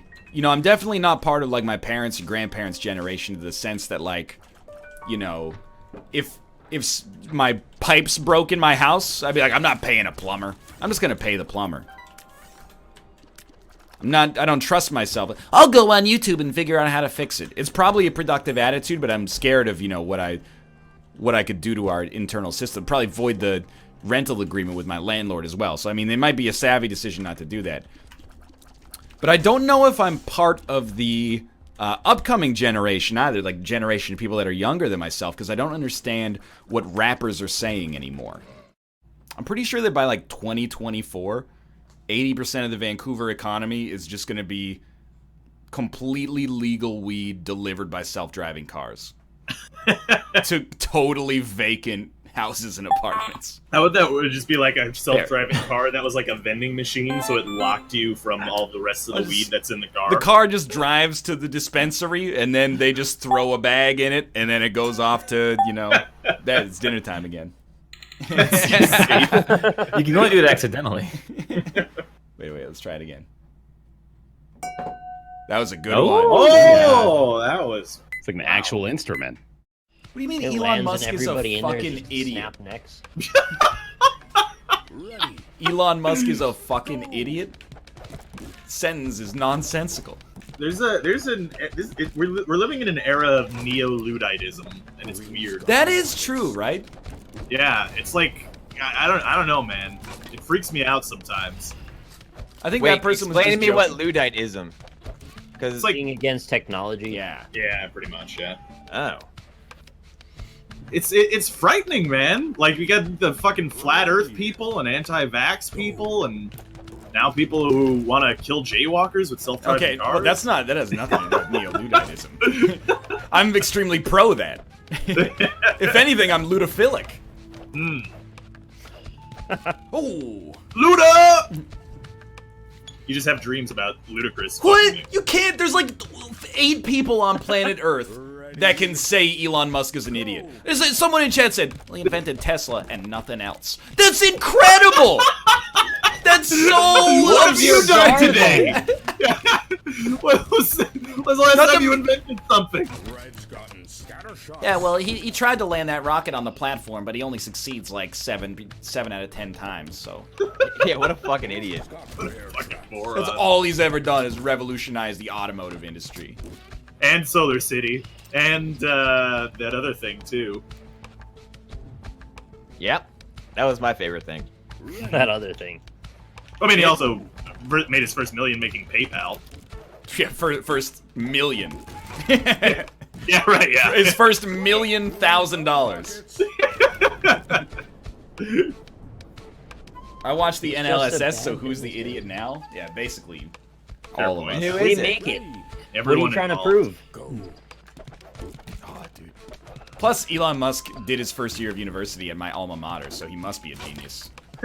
You gotta have like an 88 average to get in. I still subscribe to the theory that he's a time traveler. And he's just inventing technology. If he's a time traveler, he's kind of an idiot then.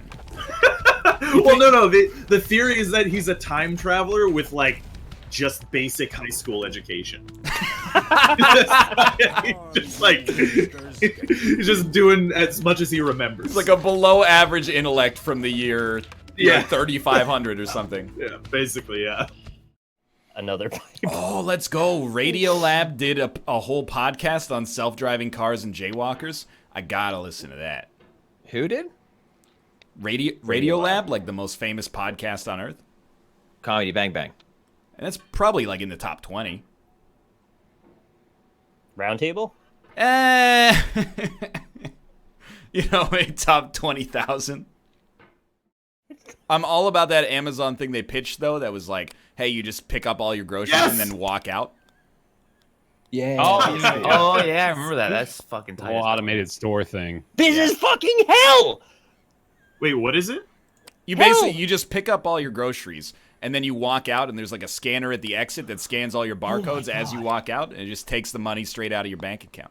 Yeah, it like knows what you take, basically. It's like an instant self-checkout, basically. Oh. So every product has an RFID tag probably, and then it just scans it as you go. Well, I mean, they all have. fucking Yeah, I guess awesome. that's the Yeah. answer. I think they were saying as you like pick it off the the shelf. less Yeah. human interaction, the fucking better. Absolutely. Exactly. The less jobs we can create in this country, do it.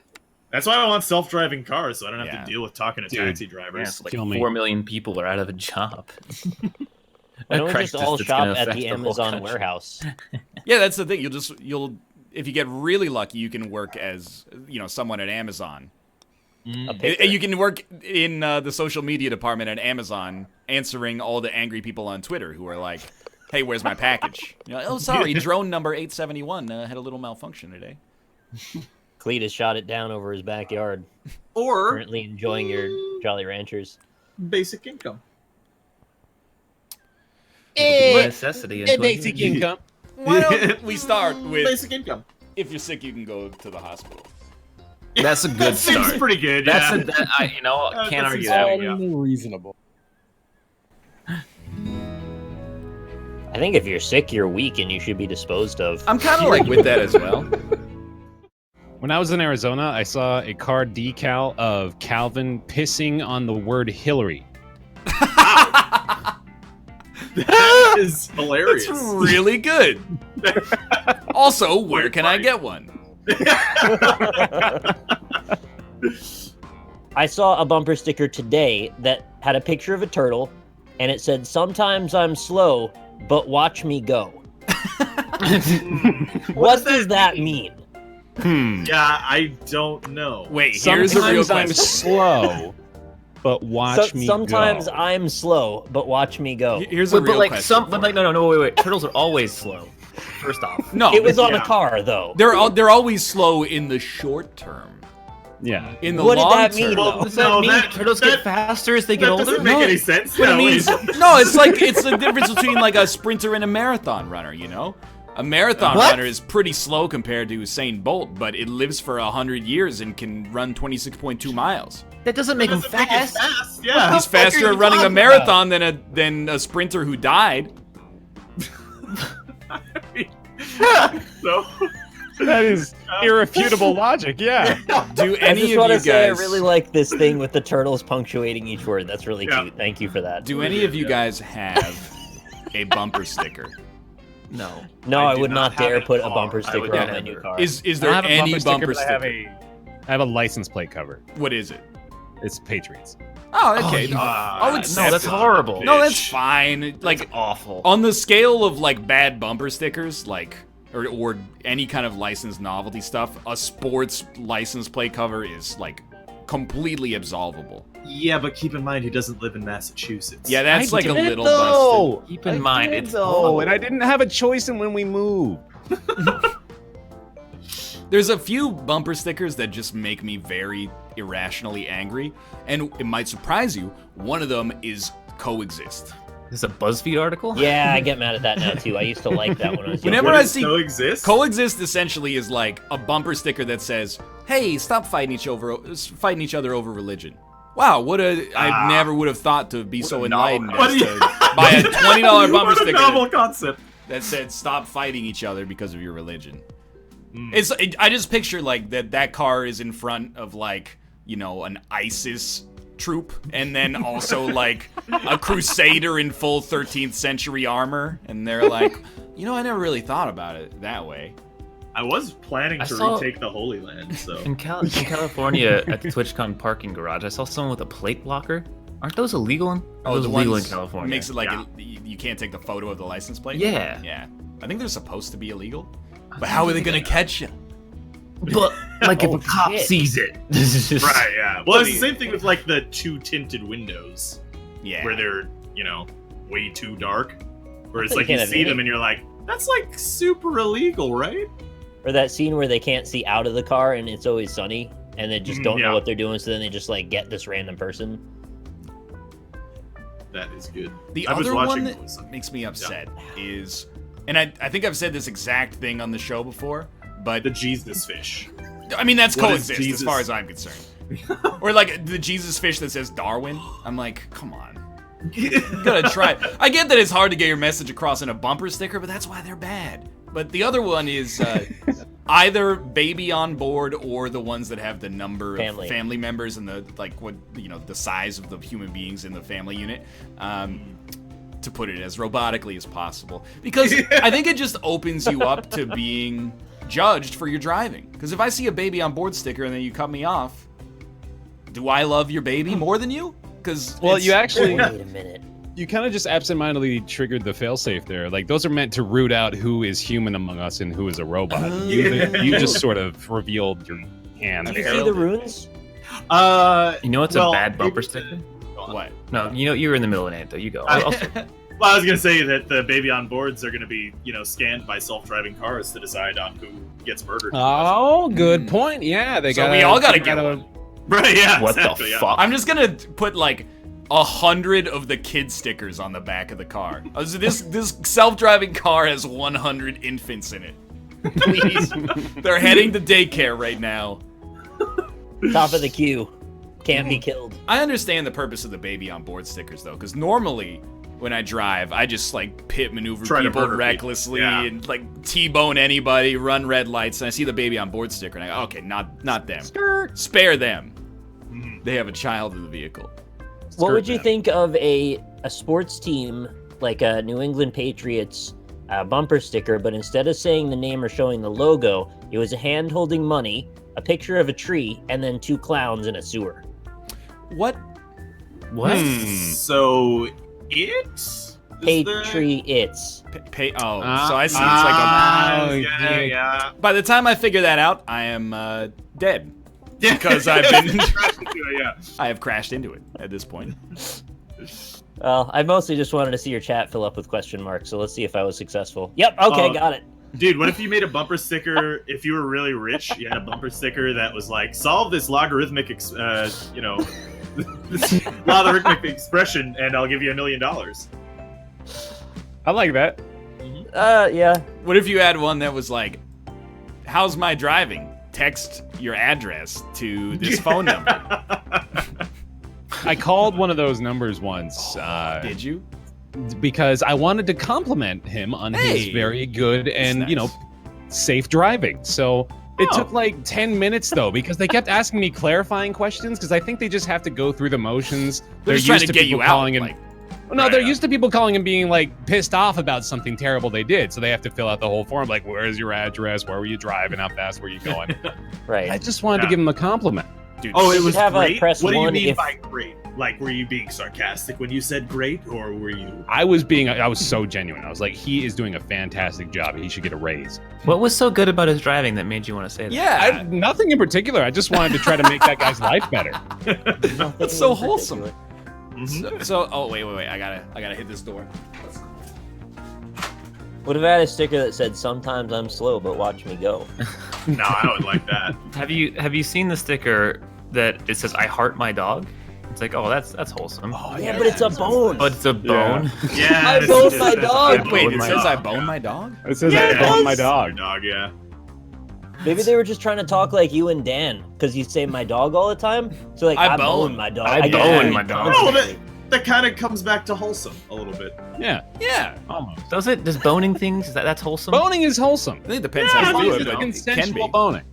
Yeah, It could also be just taking apart some fish. Maybe you're like a fisherman. Wow, someone in chat said that they saw a bumper sticker that said, "Made with wrenches, not chopsticks." That's just like... Wow! That's like 100% racist. Hey, can I get a bumper sticker that lets all these strangers know that I'm racist?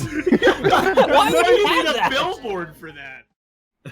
So there is like a sweet statue here, but they planted all these dumbass trees next to it. Dude, what are you doing, you jaywalker?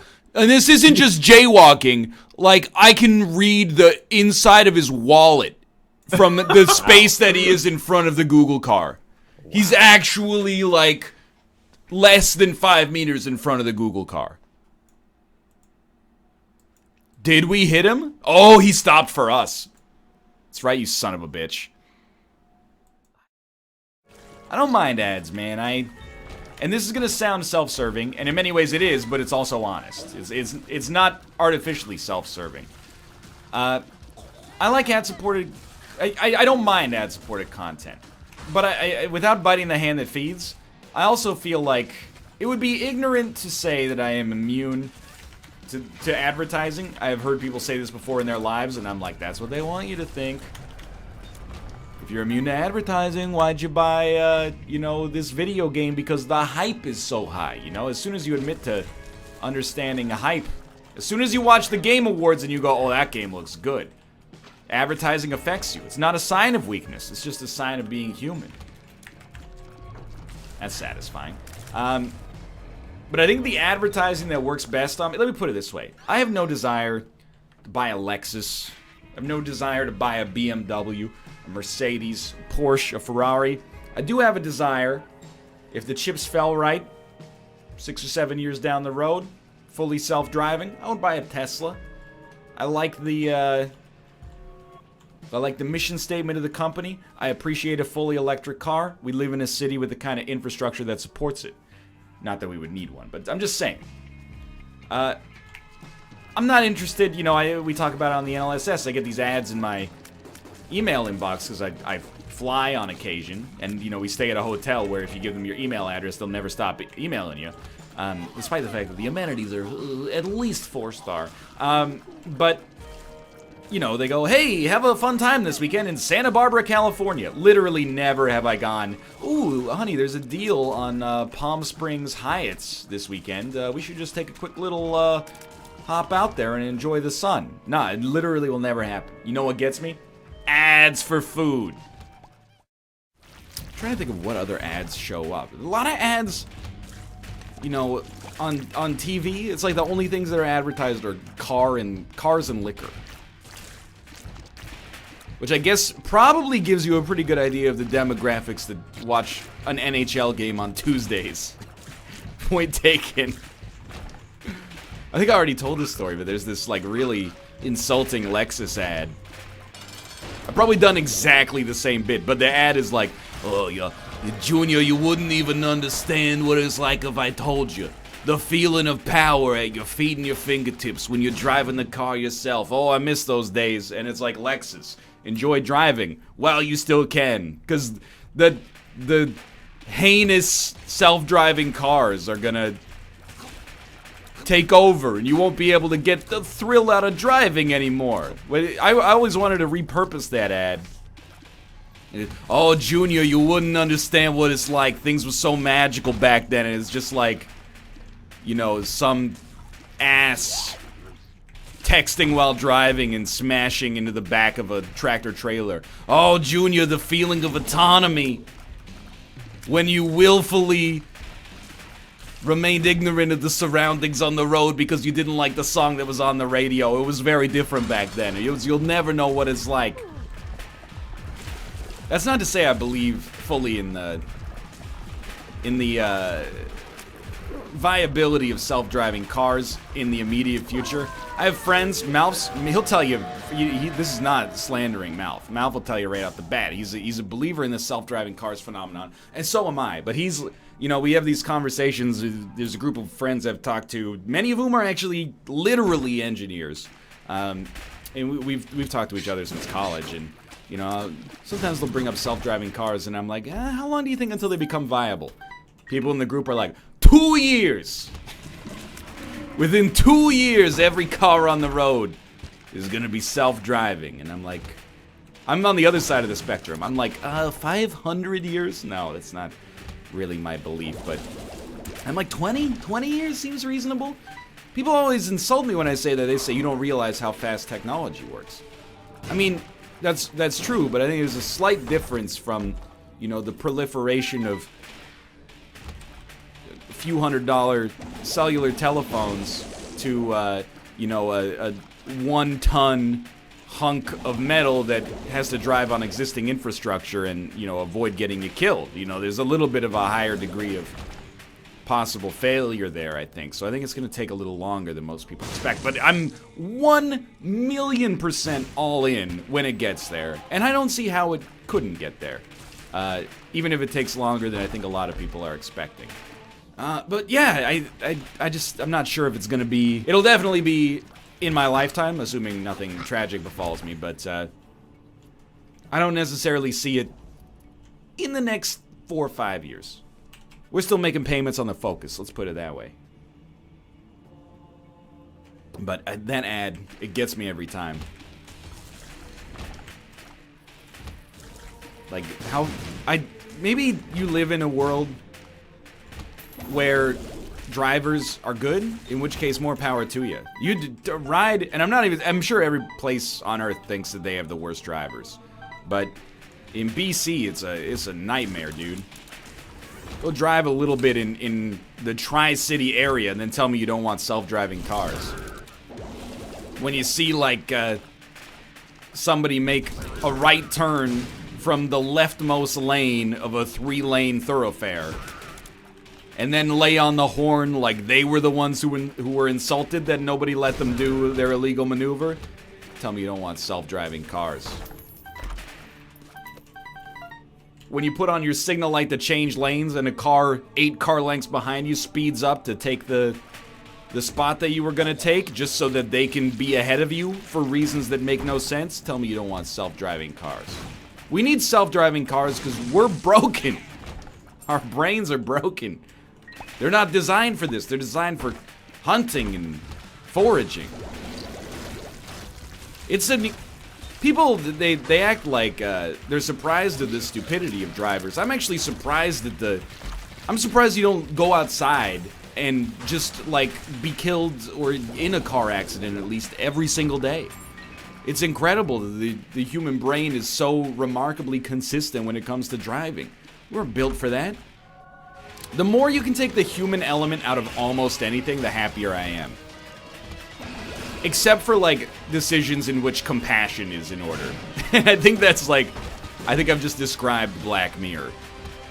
You know, that I want a human doctor deciding whether or not I should do treatment, but I want a machine doing the surgery.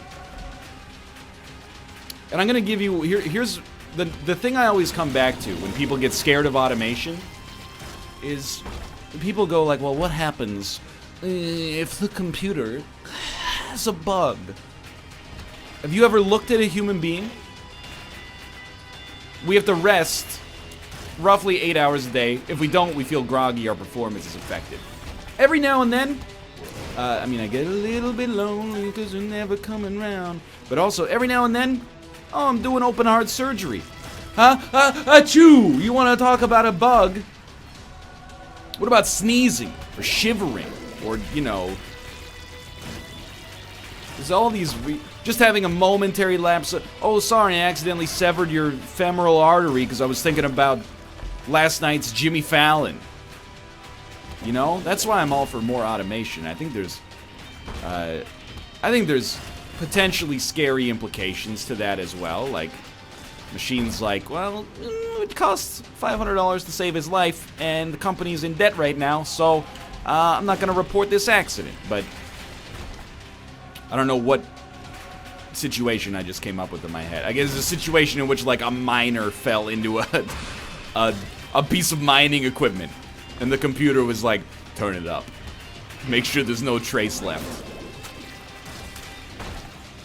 I'm way less scared of Skynet than I am of, like, you know, the dude who's the CEO of Skynet. Computers just doing what they told you, and now it does what they told you. Dude, I'm pissed, okay? So I've been talking about the Ford, the transmission thing. I looked it up. The Blue Book value of the Ford Focuses that have the busted transmission is like $3,000 lower than what, like, even a car that's like 5 years older than that. So I emailed Ford and I was like, hey, what are you gonna do to make this right? No response yet. It's been 3 days. No response. They're not gonna do shit. Yeah, they're not Ain't doing gonna do anything. anything. Yeah. I don't. They're gonna reply back and say, "What are you gonna do, bitch?"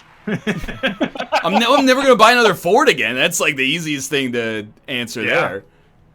Get a Mazda. They're freaking awesome. I'm gonna ride this until the brakes fail on the highway, and I either die or get like a lawsuit that lets me buy a Tesla that drives itself. You'll get like $1 bajillion. I can't wait, dude. I think ultimately we all just want to get a Tesla at some point. Dude, I'm I don't real want a content car with at my all. Subaru. Yeah, I think so. WRX. I don't really know the dimensions of a Tesla, but Does it have I imagine goals? they're not big, comfy cars. Yeah, it's like I'm not interested in a sports car. You know what I would really like though is one of those like cars that billionaire 100-year-old people buy. That's just extremely large and comfortable. Yeah. Yeah. Yeah, like if I ever thought about getting a car, it would totally be like an SUV, like a really ugly SUV that's just roomy and spacious and has room for everything. What are you gonna buy an SUV for? Well, If like you had an SUV, what would you put in it? Yeah. yeah, right. Okay. That's actually like a genuine question here though. Yeah. friends Okay. mainly. But you live in New York City. Yeah, that all the more reason because if people want to ride, it's usually a lot of people that want to ride, not just one. Why is that? Because New York City has a lot of people in it. Well, You no, need it's a bigger car. But it's usually like here's how it usually goes. Like if people are like if people are trying to get to a place, say you're trying to go to like a football game, say, right? Yeah. If you're going with a couple of your friends, most of them would be like, "Oh, there's a way that we can avoid public transportation." Yeah, sign me up. You know, like you don't have to buy a bus just because people want to ride. Yeah, but like, what else do you use a car for? Yeah, where are you gonna park an SUV in New York City, Rob? In the parking lot of the football stadium. Oh, How much? Easy there. How much do Teslas cost? Like $50,000. No, I think The some Tesla 3 is only like 30 grand or something. Yeah, isn't it? but there's Really? like a crazy waiting list for it. Yeah. But then I was like gonna say like the I Model thought there S were is more like than that. 100 and Yeah. something. Damn. Do you think we'll ever have collapsible cars? Like you could how collapsible? Like you could put Like- 4 of them like in a Dragon Ball two-car Z. garage, or so collapsible that you could put it in your pocket. You could like drive into a parking garage and you could park in the space between 2 cars.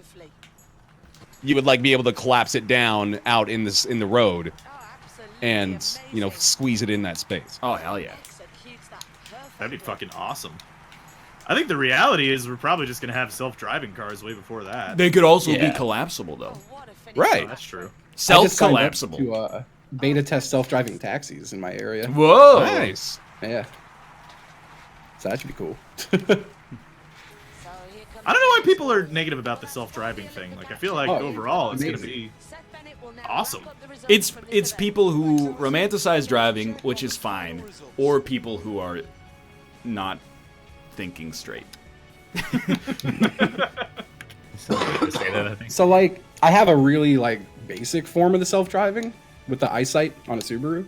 Oh, for real? And just getting a taste of that, I'm like, I can't wait for self-driving. It's amazing. Like I moved to Florida, I drove it. It was like 18 hours. But for like 17 of those hours, I was just letting the car drive itself. Could you just put on like Really? cruise control and go to sleep in the back? You can't go to sleep, and it yells at you if you let go of the wheel. But it accelerates for you, keeps you in your lane. It slows down if a car's ahead of you. That's it's amazing. crazy. Really? That's It's really sick. cool. It's yeah, I am in love with it. That's awesome. Yeah. Yeah, I see, also- that sounds great. I had it swerve for me once when someone was like merging towards me, and I could feel it like kick to the side. I'm like, oh, that's nice. It saved my life. Lose his internet connection. I think it'll just slow down and stop. Well, it doesn't need the internet to run, right? Oh god, I never know how to do this one, and I always end up sitting at the start for 40 It seconds. shouldn't freaking need out. the internet to Or run. satellite, whatever. It needs Self-driving GPS, but Yeah. Yeah. But even if it loses GPS somehow, it could just go straight for a while. Yeah, I mean, I'm with you, Chad. I don't want to be the first guy in the self-driving car. Like, more power to you, Justin. You beta test it, and then when it becomes, like, super safe, that's when I'm in. I don't know, it's already, like, based on their tests, safer than driving normally right now, isn't it? Yeah, for some based reason, I on remember their hearing Well, yeah. one thing that self-driving cars still struggle with. I don't remember what it was though.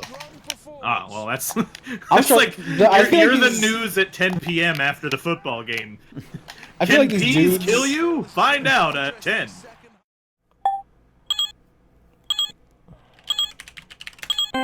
It was not Crumple Zone.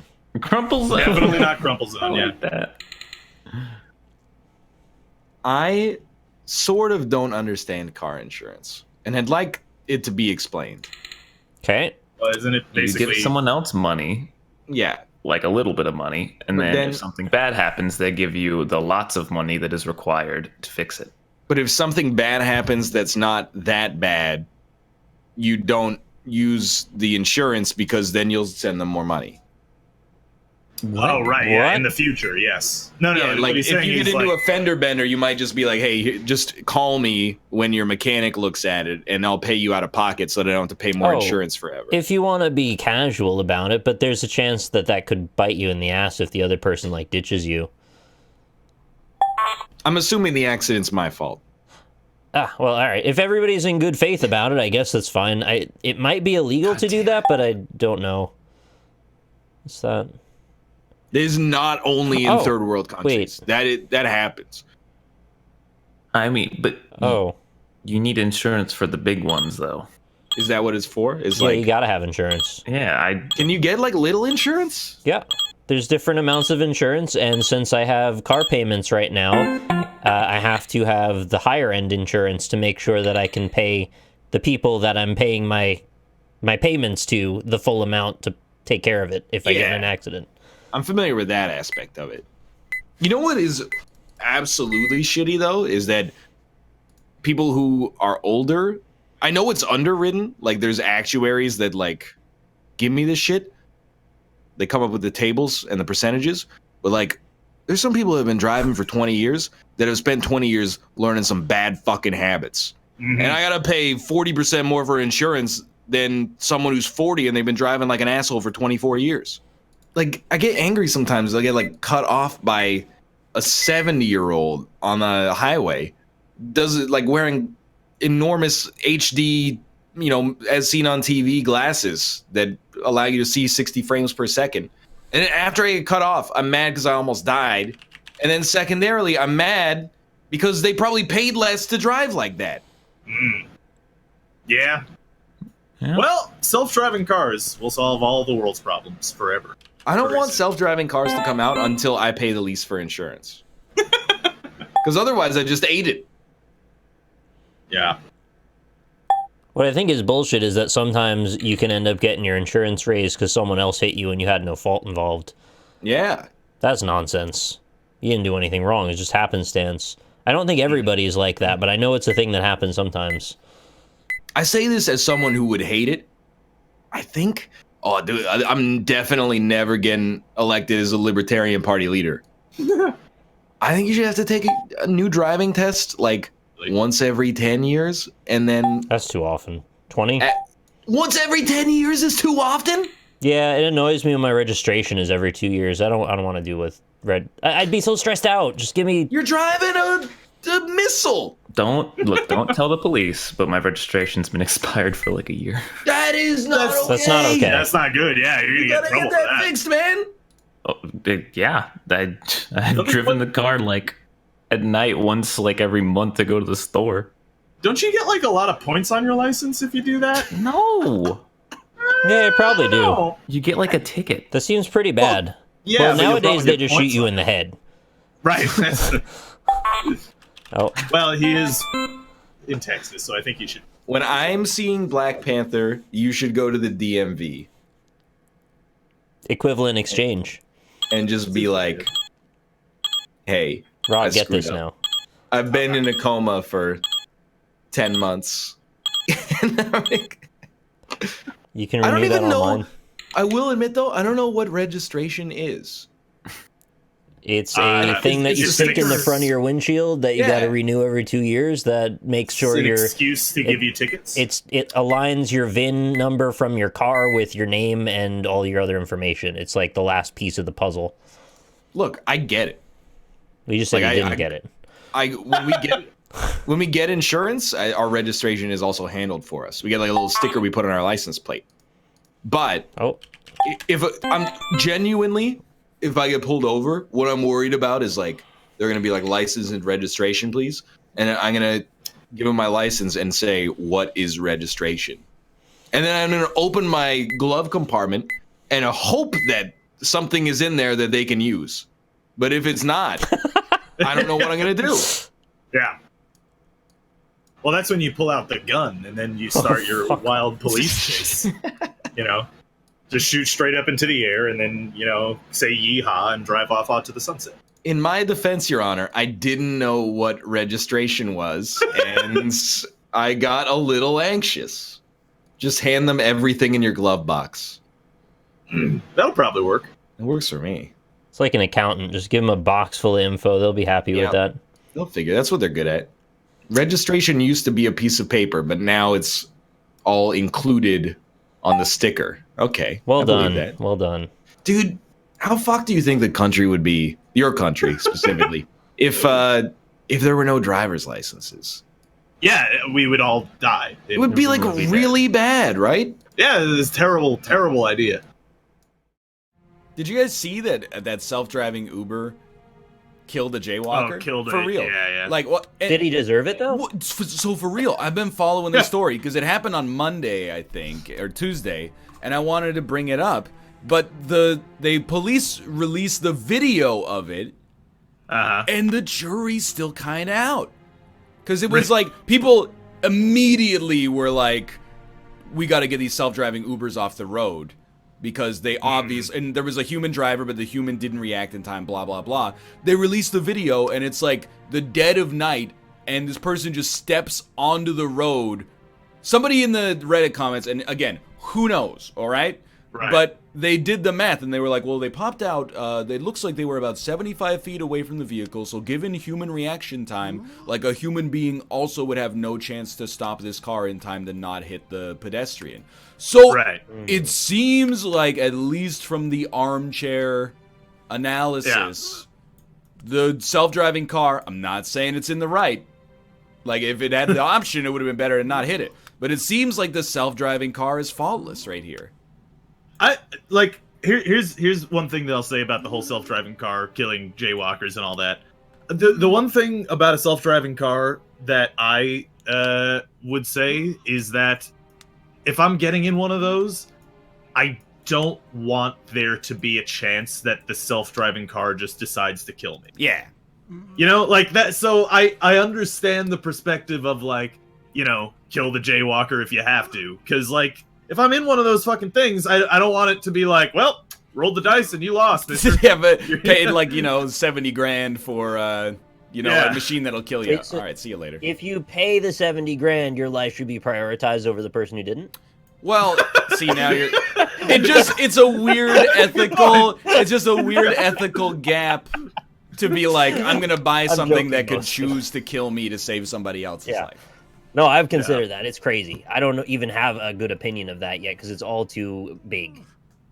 I think people get wrapped up a little too much in the idea that, like, we're living in Will Smith's iRobot world, where rather that than Will Smith's Bright World, or Will Smith's Thor: The Dark World. Yeah, he wasn't in that one, but same thing. But where it's like, well, the robot doesn't have emotions, and therefore it wouldn't be able to make the compassionate decision. Blah blah blah blah blah blah blah. Right? Yeah. And but the reality is, like, scientists aren't even gonna try to program emotions into a self-driving car. They're just trying to get, like, they're gonna make it whatever the machine is capable of doing. Yeah, like it'll stop as quickly and safely as possible. But it's not gonna hit its. Hey, nicely done. Nice. It's not gonna hit its. You know, feelings module and then go into an algorithm to decide. You know, well, it looks like she's expecting, so we'll put another 10% in the, like, keep the jaywalker alive column, and well, my dude does smell pretty bad, so let's weight things a little bit more on the other. Like, That's what I mean. Like in the iRobot thing, it's like, well, Sonny calculated the 15% chance that the little girl would survive, but a 34% chance that Will Smith would survive. So therefore, it shows that it's like that's not happening. It's just if it can stop, it'll stop. But I mean, they've already sorted out the emotion issue. If you want it, all you got to do is contact Sony. They've still got thousands of emotion engine chips flying around from the PS3. Slot those in the cars, and you're good to go. I mean, look at Metal Gear Solid 4 that had all the emotions you could ask for. I was thinking it should just be like, do facial recognition. This is all doable with modern technology. Do facial recognition, scan their face real quick, query the Twitter API, and see who has the most followers, and make sure that person is hit. And then make a video about them having sex in a position that they wouldn't normally be having sex. Yeah, that's what people are worried about with deepfakes. Your car can make a deepfake of you. They'll show you in a compromising position. Oh god, what if your car decides you're actually not the person they want to live, so they slander you and make up an alternate reality? And then start proliferating videos of you on the internet doing illicit things, so you should have been the one to die. I'm down. That's a lot. That's not a Black Mirror episode. That's like the AMC knockoff of Black Mirror. I don't even have there's no good name for it that's like actually funny. Opaque glass. But I mean, you know, like speaking Crack of the Black Mirror. Yeah. Black Mirror. Black Mirror. Moving right along on the scheduled banter train, by the way. It's Black Mirror section. We'll be hitting up Marvel soon, don't worry. There's only one time that murder is acceptable, and that is when a family is jaywalking or the victim is talking during the movie. I think both are acceptable, yeah.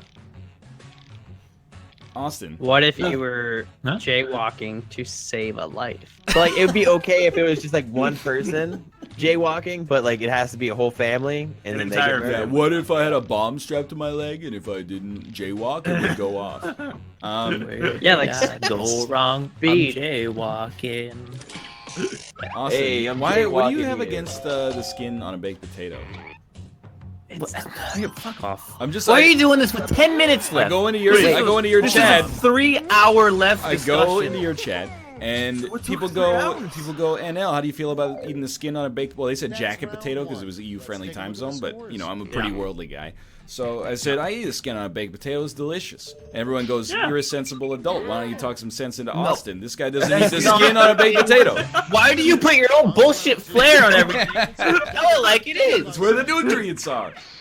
You gotta, Oh god. Speaking of nutrients, just one real quick question. Who is most likely out of the crew to die during an NLS? Like, actual die? Rob. yeah, Rob, me, yeah, it's easily. That was the easiest question. Rob. It's honestly kind of likely, to be honest. Like, truthfully. Man, it'd be so awkward if you died during a show. Like, could you just hold it together for like another hour or so? I mean, I'll try. I Yeah. appreciate that. You know the most patronizing commercial on TV right now? I don't know if this exists in the U.S. or elsewhere in the world, but definitely I see it every time we go to the movie theater. It's a commercial for Jeep, and I've railed on Jeep's marketing a little bit in the past. I got nothing against them as an automobile manufacturer because I don't know anything about cars. I mean, obviously, I bought a Ford Focus, but. They always, like, 4 years ago, they ran these ads that were like, hey, hey, hey, living life like a renegade. And I'm like, it's a truck. What are you talking about living life like a renegade? It's a dang truck. I don't understand why you think that it makes you some kind of, like, vagabond to have purchased a Jeep. It's been around for, like, 70 years. They were used, like, military contracts during the Second World War. It's not like I don't think that's a negative thing. I just think, you know, you're kind of trying to market yourself as counterculture or something. Doesn't make any sense to me. You got like a $3.7 billion market cap or something like that. And they've got a new one now. It has the same kind of dialogue going, or the music in the background where they go, free, free, if you drive a Jeep, you're free. But The narrative of the ad is that your GPS is telling you things. And it's going like, in 300 meters, turn right for a steady job. Turn missed. Continue on the track to 2 kids by the age of 40.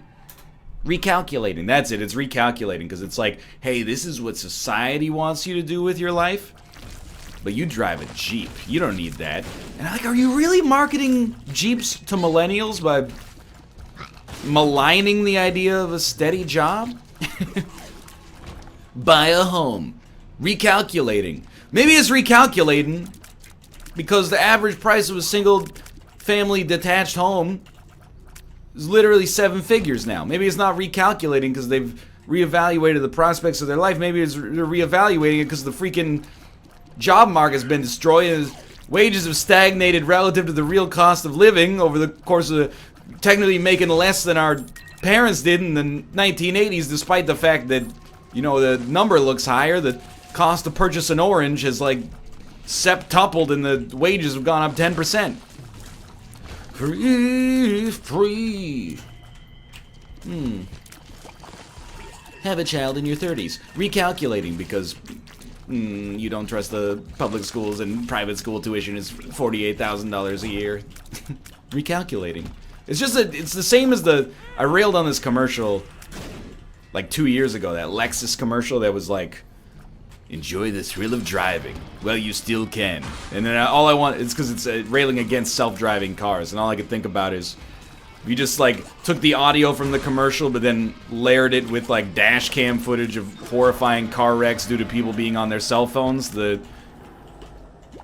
tone of the commercial would have been a lot different. And the Jeep one, it just offends me on a much more mundane level. Yeah, let's go this way. Which is like, I don't think you're counterculture. I mean, you can't really buy like an indie car. I don't mean like a, you know, like a racing car from Indianapolis. I mean, like, you can't buy like oh, this car is artisanally made. It's next to the Devil's Elbow barbecue joint. Maybe you've heard of it. But still, like, I don't know. You're not counterculture for buying a Jeep. It doesn't make any sense to me. Yeah, that's because you're a coastal elite, NL. They don't want you to own a Jeep on the West Coast. That's not true. I don't care if you own a Jeep. The only reason I care if you own a Jeep is that you know, like, you know how to drive it. I grew up driving a Ford F-150 with a cab on the back of it, so the whole thing was literally one big blind spot. And I'm not gonna say I'm the world's best driver, but now, like, I got a pretty good knowledge of where the sides of my car are, and if there's a big truck coming down, you know, a pretty narrow road in my general direction, I move over, he moves over, we're good. If I move over, he doesn't move over, I say, there's a dude who bought a Jeep because of the commercial, not because he's hauling anything. That dude's not taking gravel. He just likes Imagine Dragons. Two very different things. Rock and roll and actual sedimentary rock. Two very different things. I saw an episode of Border Security where the dude had an open can of beer in his cup holder. And then it turns out, in Michigan, it was actually, at the time of that filming, legal. Huh. But then apparently has since been repealed because apparently somebody sane got into power at some point and was like, you can't drink beer while you drive. Are you out of your mind? Why is it worse to drink while you drive than to drink before you drive? Well, I mean, I suppose if you're like, yeah, it's no big deal. I just have one glass of beer before I get in my car, or as I get in my car, just to help me, like, live my life. But I'm like, I don't know. I feel like if you can't go a drive without having a beer, that's a very troubling thing. They used to say one for the road. It was designed to make you settled, just so you'd feel better driving. Our ancestors were stupid. They really had a different set of priorities when it came to driving. I wonder if they would have thought that was fine, but like, no, you can't actually look at the touchscreen on your dashboard. That's a problem. Well, we're going through it in BC right now because there's a huge blitz on, like, distracted driving, which is highly, like, necessary, and I appreciate it. But at the same time, I'm like, okay, so, like, one dude picks up his phone at a stoplight, something I actually legitimately never do and it makes me angry, and he looks at a text for 2 seconds and he's like, okay, I'm good. Versus like some person playing with their radio for 100 miles trying to make sure they got the station properly. And what's the difference, you know? The drive, like what Dennis always does, that Rob always says, where he can't go 5 seconds without changing the dial. Yeah. He'll let 3 seconds of a song play. It's like, no, not that one. And he'll just keep doing that for the entire drive. I'd say that's distracted. Yeah, absolutely. Both should be banned. Just driving in general should be banned. I agree. I'm over it. Let the cars do the driving. I don't want any part of it anymore. I'm 100% in, dude. You can't get me in a self-driving car fast enough. And then they get to kill all the pedestrians, and the car decides it, so it's not anybody's fault. Yeah. It sounds like perfect. Perfect world. Pretty much a dream come true. I had a dude walk into traffic the other day, and I didn't know he was about to walk out, and I was on the right side, and he was coming from the left side, and the left side of the street was slowing down, and he came out so quickly that I had to kind of abruptly stop, and he gave me a thumbs up, and I felt like such an asshole, even though I didn't mean to do it. I just didn't know he was about to abruptly enter the road. Wait, he was driving or he was a pedestrian? No, the pedestrian was walking into the street, and he did it very quickly, and I wasn't ready for it, so I had to abruptly stop. I'm so on. But he thought I was, like, ready to run him over or something. I wasn't. I just didn't know he was there. Those are the worst. 'Cause, like, if you could reason with them and be like, look, man, I don't obviously want to hit you. Yeah, I'd prefer if I didn't, like, ruin my life by killing you with my car. Yeah. Like, I don't want you to die, but I also, like, there is some self-interest. I really didn't want him to die. I just didn't know he was there. And Like, I have an idea.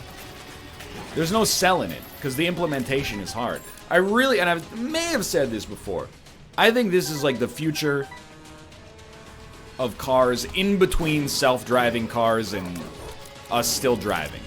Smart glass windshields that display heads-up information that you should have. Like, for example, I'm getting to this, I drive fairly infrequently, but sometimes we go on long trips, okay?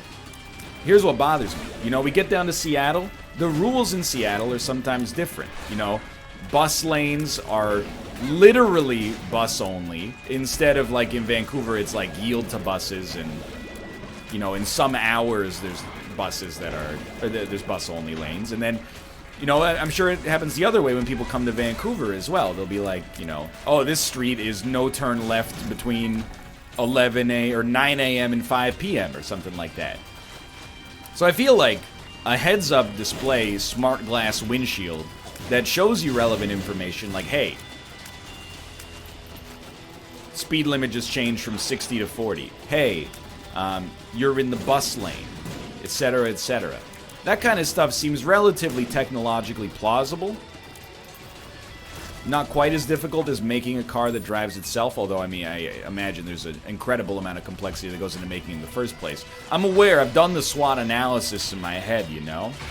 How is it, it's going to have a camera that can scan all this stuff, or at least the GPS data associated with, like, where all these rules and regulations and stuff like that are denoted on the street. But we're already sort of there, right? Like, there's some complicated highway exits here, and my navigation system is like, it'll show me a computer mock-up of the exit, even if the exit's all sorts of frigged up. Like, it'll show an arrow that goes past, like, exit 11A and goes around the corner to 11B. So that's like, dude, if you work at Toyota right now, you're watching the video, make that. I'm not gonna come and sue you and use this as evidence in the future, I promise. The idea seems so good, I actually think it might already exist. I imagine, like, the real problem with this is that replacing a smart glass windshield would probably be like $100,000. For now.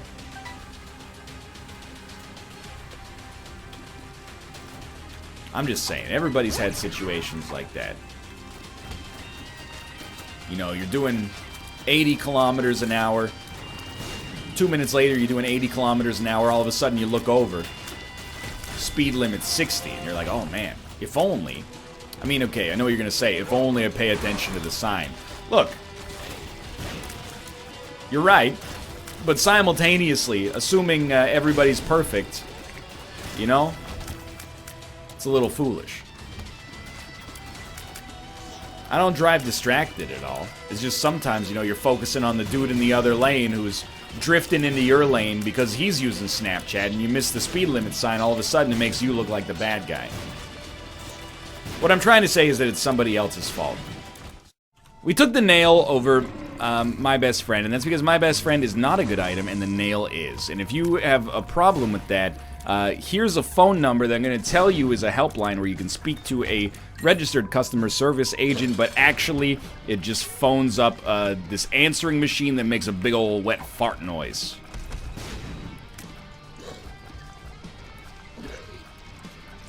It probably exists. You know? I wouldn't be surprised. I got a new phone provider recently, and when I was at the airport, I got a call, and they left a voicemail, so you know I was freaking out. Who called me and then deemed it important to be responded to? Anyway, it was Marriott. They told me I'd won a free stay, and the robot on the other end seemed very convincing. So I had to set up my new mailbox, but I was at the airport restaurant sitting by myself. So they go, please say your name at the beep so that, you know, people know who they called. And I was like, first off, I don't want people to know who they called. I want to keep them guessing at all times that maybe they got a wrong number, and then they won't leave a voicemail. When they did that, I just held the phone up and let it record ambient noise for like 3 seconds. So now whenever anybody calls me, they're gonna hear, like, you know, some Midwestern lady in the background that's like, do you have any drink specials? And then the bartender responded, everything special. And everybody that calls me is gonna be like, what on earth have I gotten myself into? Have I phoned an establishment? Did I phone a joke? I do not know. What I do know is that I'm no longer confident. This is my way of taking back my own voicemail inbox. Is now, usually when people call, they're like rehearsing, you know. Oh, hello, Mr. Letourneau. This is your car dealership calling. Would you like to buy another Ford Focus, even though you haven't yet paid off the one you've got and you hate it? Don't shoot the messenger. You can stand behind your Ford Focus, your Ford Focus, as much as you want, okay? If you're happy with your Ford Focus, more power to you. Ours is a piece of garbage. We've been ripped off by the Ford Motor Company of North America, Canadian edition. And they know it, and they know that we know it. It's a really awkward situation all around. So awkward, you know, you might think I'm awkward, like, hey, I'm the guy who doesn't want to say his name at the airport, because people will be like, why is that guy saying someone's name to himself? Is he a hitman, or is he a Pokemon, you know? But, they're the awkward ones, because I was like, hey, can you replace the faulty transmission that you shipped out to like 11 million customers between the years of 2012 and 2016 as indicated in this class action lawsuit? And they responded, sorry, we'll get back to you. We're busy canceling the rollout of every single vehicle to our North American market except for the Ford Mustang, because, you know, the middle-age crisis never goes out of style. And then, you know, some kind of SUV that we've as of yet not revealed. And I said, oh, these guys are crafty. Pretending that your business is going under due to increasing pressure from competitors, an incredible lack of foresight to get involved in self-driving autonomous technology and or fuel efficiency on a hybrid or full electric model. You are crafty if you think, I'm gonna believe that market forces have depressed your business to the point where it's no longer profitable for you to operate in these nations. You must think I was born yesterday.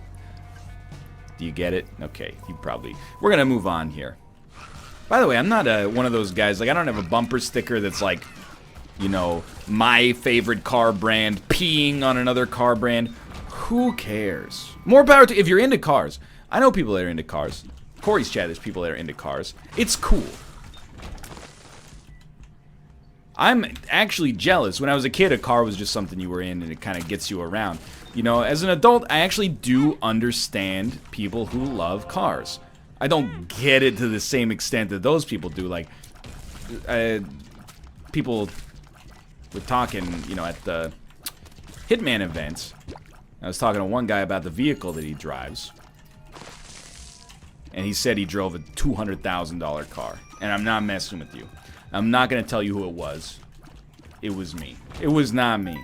The only thing that costs $200,000 on the Ford Focus is the class action lawsuit legal fees for millions of Canadians and Americans across the continent. But anyway, I said, that's cool. I drive a 2015 Ford Focus. But, like, I would never see myself in that camp at all, where I'm like, oh, there, the new Maserati looks so much better than the old Maserati. But I do think it's cool. You know, he was talking to me, and he's like, you know, I love working on the engine. Like, you know, usually if I'm not recording videos, you can find me out in the back tinkering on the car. And I was like, that's a real thing? I thought that was only a thing that, like, dads do in movies. Like, how much do you have to tinker on a car? This is not me saying don't tinker. Please tinker away. It's me just not understanding what tinkering means, I think, in this context. Because, like, you know, there's always, like, when a teenage son tells their dad they're moving away, they're like, Dad, it's time. And then the dad, like, gets out from under the hood with a wrench. He's got, like, a little grease mark on his forehead, perfectly placed by the makeup artist on set. It's that time already, huh, son? Knock him dead. And then he gets back under the car because he's emotionally repressed because he's a father in an American movie. You know how it is. I didn't realize there was that much to tinker with. I kind of thought it was like, you know, once every 3 months you change your oil. Apart from that, it's good to go. Apparently, I am ignorant of this issue. But I've come to respect the car and tame the coupe. That's a Magnolia reference. Because it's really, it's like 5,000 machines in one that all contribute to a singular purpose. It's like a miniature space shuttle. It's the coolest machine we have access to on a regular basis. Is it also a bloodthirsty killer? Well, yeah. You know, in the wrong hands. Or, you know, any hands at the wrong time. Tens of thousands of times a year annually across North America alone. But I digress. It's also pretty cool. I had a harrowing experience yesterday. So we live like a half hour outside of the area where this concert that we went to was taking place. No, it was not the Eagles, I told you. It was at a community center, okay? The Eagles haven't played a community center since 1961. And even then, it was just as a favor to the Sacramento City Council. And so to get there, we had to take the highway, but Vancouver's weird, and you know, back in the 1960s, when it was 70% hippies instead of 35% hippies as it is now, there was a huge protest, so they didn't put a highway in the city, which is great, because now the city is quieter and greener, and the only consequence is that it takes 100 hours to get anywhere that's outside of the city, which actually, unironically for the most part, is just fine. So I'm getting on the highway to merge. I don't know, probably like most of you have some experience with driving, but if you don't, when you get on the highway has a much higher speed limit and like pace of traffic as well than like, you know, your standard local road. So they have these things called on-ramps, and on the on-ramp, you know, the gist of it is that it's like a speed tutor. You know, if you go to college and your maths, no thank you. You go to college and your math skills are not that good, you know, you get a tutor that freshens you up, takes you up to the pace of college, and then sets you on your way. That's what the on-ramp does. You start at like, you know, 50 kilometers an hour, and by the end of that on-ramp, you should be doing 90 or 100, so that you can relatively seamlessly fit into traffic. Otherwise, you know, if you come on too slow, people are gonna be trying to dodge you left and right. They have to get out of your way, which is not the spirit of being on the highway. So I'm getting on the highway, and I hit passing gear in my car, which is just, you know, pushing the pedal to the metal to some extent to get up to traffic speed or highway speed. But the car in front of me is doing 40 kilometers an hour. You might think, if you don't drive, that merging onto the highway is like the most dangerous part of driving. Not true. It's actually like, it's the easiest process of all time. You gotta pick your spot, you match the speed, you merge in. Parallel parking is a geometrical nightmare. I've learned 100 methods for doing it. Oh, you pull up parallel to the car, but a little bit ahead of it, and then you back up until, you know, you can see the car disappear in your back right window, and then you start turning, like, they work, okay? But, you know, when you gotta, it's the difference between doing something in a debug environment, doing something in a production environment. I would rather just back into a spot and walk for another 2 minutes than try to do that on, you know, West Broadway during rush hour. But I digress yet again. So the van in front of me is doing 40, and we're getting in the on-ramp, and I'm like, this lady, and I know it's a lady because of information that comes out later, okay? So don't, at the time I wasn't saying this lady, because I don't know if you guys have the same situation, but anytime a person is a jerk driver, I call him a dude, because it's you. I hate to be a gender traitor. Usually when I'm annoyed by someone in traffic, I look over and it's a dude. There's a lot of varieties. Dude in a suit with a Bluetooth headset. Old dude. Dude yelling at his kids in the back seat. You know, I'm not, some of these reasons are more valid than others. I'm just saying. You know, it happens a lot. So I was saying, this dude's gonna get us all killed. I didn't say that, but in my head, I was like, this guy's gonna get us all killed. My wife was in the passenger seat, so I was just like, what is this idiot doing? Anyway, we merged at 40. It's the most dangerous. You're going less than half of the speed. This is terrible. Less than half of the speed of everybody else in traffic. So we're just lucky that it was relatively late at night. We were able to merge without much difficulty. But I was actually extremely incensed. You know, I was mad. So when I drove by, of course, I looked over. And then Kate looked over and she said, oh, I know that person. Which makes sense because we were all coming from like the same venue. It's not like a, you know, needle in a haystack sort of situation. Like 7 or 8 years ago, she got into a car accident, and ever since then, she can't drive. Like, she's traumatized, right? She can't drive over 40 kilometers an hour, and apparently, you know, Kate's family is well connected in like the music scene over here, so everybody knows everybody. And Kate said that she had actually been driven home by her once, and it's really awkward. You know, while she's driving, she's getting honked at constantly, and people are rolling down the window and like yelling at her, but there's nothing she can do about it. And dude, I got a lot of stuff to talk about with respect to this. First off, I want to point out I am sympathetic towards her, and I don't think it's just as easy as saying, you know, don't drive. Because obviously, like, that's a great solution.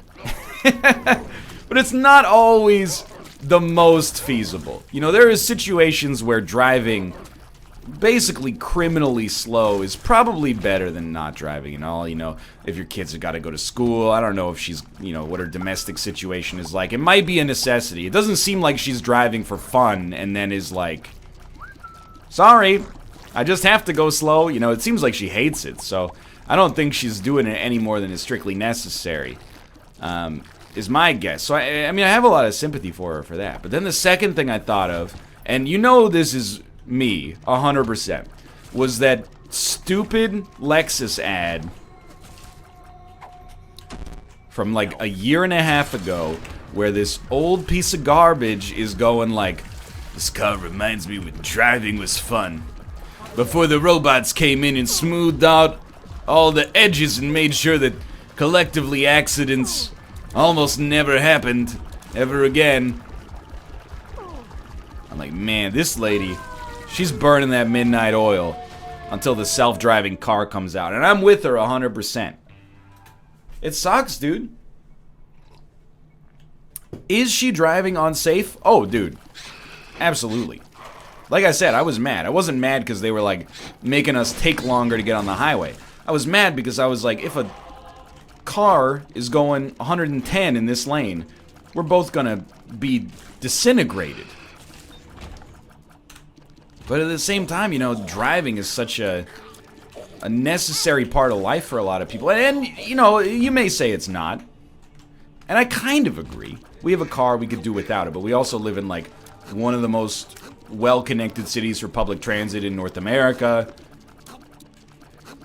You know, we bike, and the city has great infrastructure for biking. We live in a neighborhood where we can walk to amenities and stuff like that. Not everybody has that, and it's expensive to live there, so not everybody even can live there. The cities are so built around cars. It's tough. And then, you know, when something happens that reminds you, oh, right, we're in like a 1-ton killing machine. You know, it affects your psyche, puts you in a difficult situation like that because you still sort of gotta drive. But you're not very good at it. Or comfortable. Like, I've never been in a car accident. Well, really, like, I was in a fender bender when I was like 3 years old. To be honest, I shouldn't have been driving. But nah, like, it was a highway accident actually, but it was like in the off-ramp. So we had a little minor fender bender. And like my knee was scraped up a little bit. But you know, a day later I was like, drive me to the store, Mom. I think my lung hurts. I'm gonna need a new video game from Toys R Us. Anyway, I didn't do that to the best of my knowledge. I don't know. I was 3. It was a long time ago. I don't even remember what happened at 3, much less when I was 3. Great joke because it's 12:45 p.m. right now. But yeah, so you know, when I drive, I'm like, you know, it's sunny days, listening to music, having a conversation, never texting. Don't at me, because I've seen the rationalization. Well, if I'm at a stoplight and I need to check my text, nothing's that important. I run a business that exists exclusively online and in my head. I never check my phone at a stoplight. I think that's what you need, is just for Twitter to be occasionally toxic for you, and then you'll never text and drive again. Why would I ever want to go, I'm at a stoplight, open my phone, hey, egghead, you made a mistake here, you idiot. Alright, now I'm driving, and I feel bad. Fantastic. That'll sort you right out, dude. But still, I'm not traumatized when I'm driving. That's what I'm getting at, you know, when I drive, I don't get into the car and go, you know, the way that people get anxious about planes. I don't get in the car and go, this is probably it. You know, this is the end. But it could easily happen, I think, you know, if you get in a terrible accident. I think it could mess with you for life. My grandmother was in, I think she was a passenger, I don't remember, but anyway, she was in an accident. She had some kind of like permanent brain damage. This happened before I was born. She wasn't like catatonic, but you know, she had neurological issues, and she also had like extreme anxiety about driving. She didn't mind being in the passenger seat, but she couldn't drive. And then one day, I don't know, there was a miscommunication. I was at my grandparents' house, and I had to go to school, but I usually got driven by my grandfather, but he wasn't there. He had like some kind of appointment in the morning, and I guess they assumed it was a day off school because it was a Wednesday, and I was like, well, I gotta go to school. And she's like freaking out. She's like, well, I can drive you, but like I don't want to. And I'm like, I don't care. But then she decided like the responsibility of me going to 7th grade for one extra day was more important than like her anxiety regarding this task, which was very brave of her, but also incredibly risky.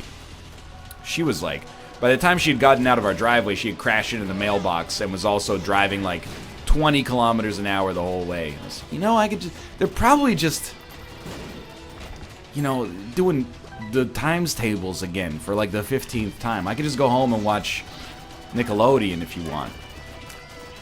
Yes, we did have Nickelodeon. No, it's not a Canadian channel. They had gray market satellite television, and if you're a cop, you gotta tell me, okay? That's all I'm gonna say about that.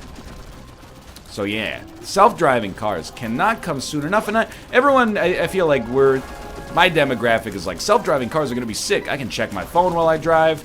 You know, if you're out and you have one too many drinks, you can get in your car can still take you home. And then the buzzkills always come in and go, well, it'll take, the glacial pace of legislation will mean that you'll still have to be under. Yeah, but it's a start, okay? That's all I'm trying to say.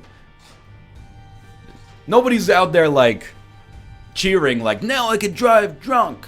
Everyone's just going, now I don't have to call a taxi because our city regressively hasn't allowed Uber, but simultaneously has not expanded the taxi medallion system, so at 2 a.m. it's impossible to get a ride anywhere. Anyway, thanks for watching. I'm way more bearish, you know, skeptical, let's say. I'm way more skeptical about the future than a lot of people. I'm not pessimistic, I'm just skeptical. So when people say, like, hey, when do you think self-driving cars will be the norm? I have friends of mine that are like 5-10 years, dude. And I'm like 40 years. Have you talked to anybody with gray hair over the past 30 years? They're not always all about this self-driving cars idea. And they're driving like 80% of the cars on the road. So I'm just a little bit more bearish in my predictions. I don't think eternal life is going to happen in our lifetime. I don't think we're going to hit that kind of biological escape velocity. Also, I'm always, you know, I bring this up from time to time. Whenever people are very excited about the singularity, the idea that, you know, oh, you can put your brain inside of a computer and just connect to the internet via a microchip in your head. I'm like, that sounds horrible. First off, I rely on not being able to access the internet for my sanity. And I mean that sincerely. This is actually 0% a joke. When this is an honest-to-goodness fact. I saw a stat that said something like the average millennial, and I don't mean with a capital M and a 4-lettered word millennial. I just mean like, as a demographic, the average millennial checks their phone something like 95 times a day. When I wake up, I check my phone. I bring my phone in with me to the bathroom. While I defecate, I read some news, okay? Then, I put my phone down, I get to work, and then at bedtime, this is most of the time, I pick up my phone, and it still has the news article I was reading while I was taking a dump. It's because I live an atypical life, not because I'm a scholar, but because I already spend so much time on the internet, I feel a need to be disconnected as opposed to connected. I don't want a microchip in my head. Secondarily, you think malware is bad now? Wait until they install a Bitcoin miner in your brain. You're like, oh, why is my memory fuzzy? Oh, well, you remember that dodgy website you went to? Something caught your eye? Congratulations, now you have a Bitcoin miner installed in your brain. Someone's got to get in and poke around in there. No, thank you. I at least don't want to be the first cohort of people to sign up for that. I'm not just being like, DAE, Black Mirror. I'm just trying to, like, on a genuine level. I think they could probably iron it out, but I don't want to be there on the, you know, the cutting edge. Same thing with self-driving cars. I love the idea of self-driving cars. I think, you know, occasionally people will, whenever I bring it up, they'll bring up news stories like, what about that self-driving car that hit that dude? And I'm like, don't you see? The fact that everybody knows about the story where the self-driving car ran over that dude, it just goes to show you how safe the self-driving cars are. When some old dude mixes up what pedals the gas and what pedals the brake, crashes into the front window of a 7-Eleven, everybody just goes, yeah, of course, business as usual. When a self-driving car makes an error, everybody loses their freaking minds. That's how you know it's going to take over. But even still, I don't want to be in a self-driving car, you know, year one of them being on the road. Like right now, you can get a Tesla, more or less drives itself, right? I don't want it. First off, that's the only reason I'm not getting it. It has nothing to do with the fact that it's like a $200,000 car. It has everything to do with the fact that, like, that's a very reasonable amount to spend on a car. How much does a banana cost? $10? It's more that, like, it's the same with airplanes, you know? Like, flying now is insanely safe, but it wasn't always that way. There's like 40, well, probably like 70 years where when you went up, I'm not saying there was a good chance you're not coming back down the way you want to. I'm saying the chance was non-negligible. Planes were, even when I was a kid, like once a month there would be a news story about like an American or a European airplane going down. I want to buy into the technology at like where aviation is at now. That's my idea. I want to be safe. But I guess I might not have a choice. Like, if I'm 80 years old and they're like, dude, you're so jacked, how do you do it? And I'm like, I don't know, I just kind of sit around. They're like, okay, but anyway, all envy aside, you're probably going to die soon. Like, do you want us to put your brain into the computer, or do you want to pass away the old-fashioned way? That's a tough one, man. I don't know. I think I might have to go for the computer at that point. Hopefully they'll modulate me or update me as time goes on. It's a scary frontier, though. But again, I don't think we'll necessarily get there in my lifespan, and the reason that I think that is because we still don't have printers that work consistently. Still companies on Earth that are using fax machines, you know, so I think we got a long road, is all I'm trying to say. But I don't know, it really makes you think. We're on the cusp of some pretty amazing stuff. Dude, this article about 2009 to 2011 Toyota vehicle recalls is of staggering length on Wikipedia. I know what I'm reading during tomorrow's bathroom break.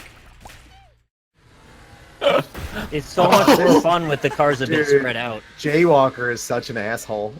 I think everyone's such an asshole. He's sitting here, he's like in front of me, but he's slowing down. You threaded the needle.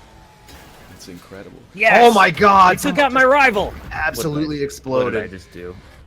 You just crashed into a wall. Jaywalker! I panicked 'cause I thought this guy was coming back for me, but he didn't, so I just kind of hit the wall. Jaywalker! Go.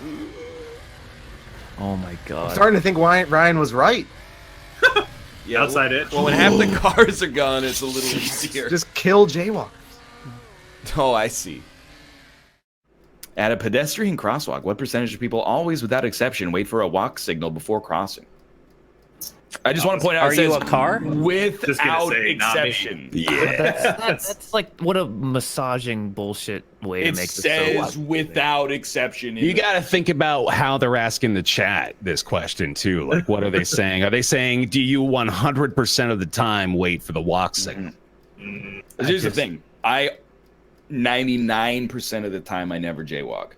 But there is a 1% of the time where I look both ways and I go, I'm going. Dude, you got to start checking for Twitch staff before you start committing or like confessing the crimes like that all over the place. This is dangerous. Every time one of you guys or like anybody visits New York and I'm walking around with you guys, every single time you guys are like freak out over the jaywalk. I just want to point out, whenever anybety from anyone else on Earth comes to New York, they don't understand how things are. I don't get it. That's not. It is gaslighting. Is when you guys came to visit and stuff.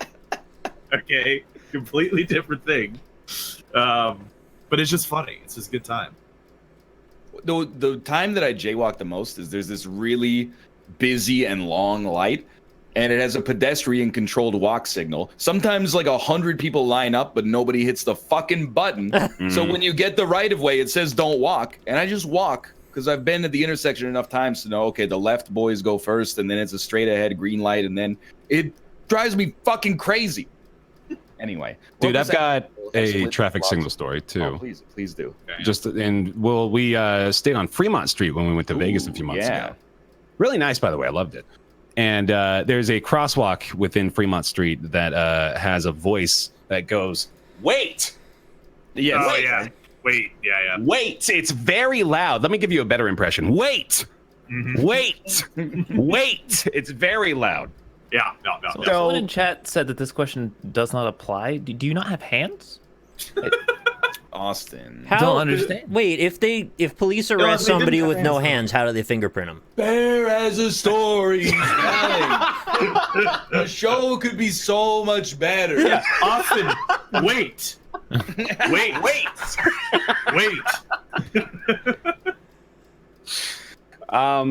I mean, there's not even much more to it. So I thought it was the end. No, that's not the end. It's a signal that says wait. Those are everywhere. I have better stories than that, I like to think. So I found that the speaker was at just above head level to me, and that's why it was so loud, apparently. So I took it upon myself to just put my hand over it, and then it was gone. And then did not do that. No, but then every time I did it, everyone around me was like, "Yeah, good job, buddy. Yeah, that's helpful. I like that a lot better. That's good for my hearing." Except for the one blind guy who got hit by a car. Listen, no, there's another one. Brian, right Bear's trying to tell a story. It's not like I'm Brian. looking for everything.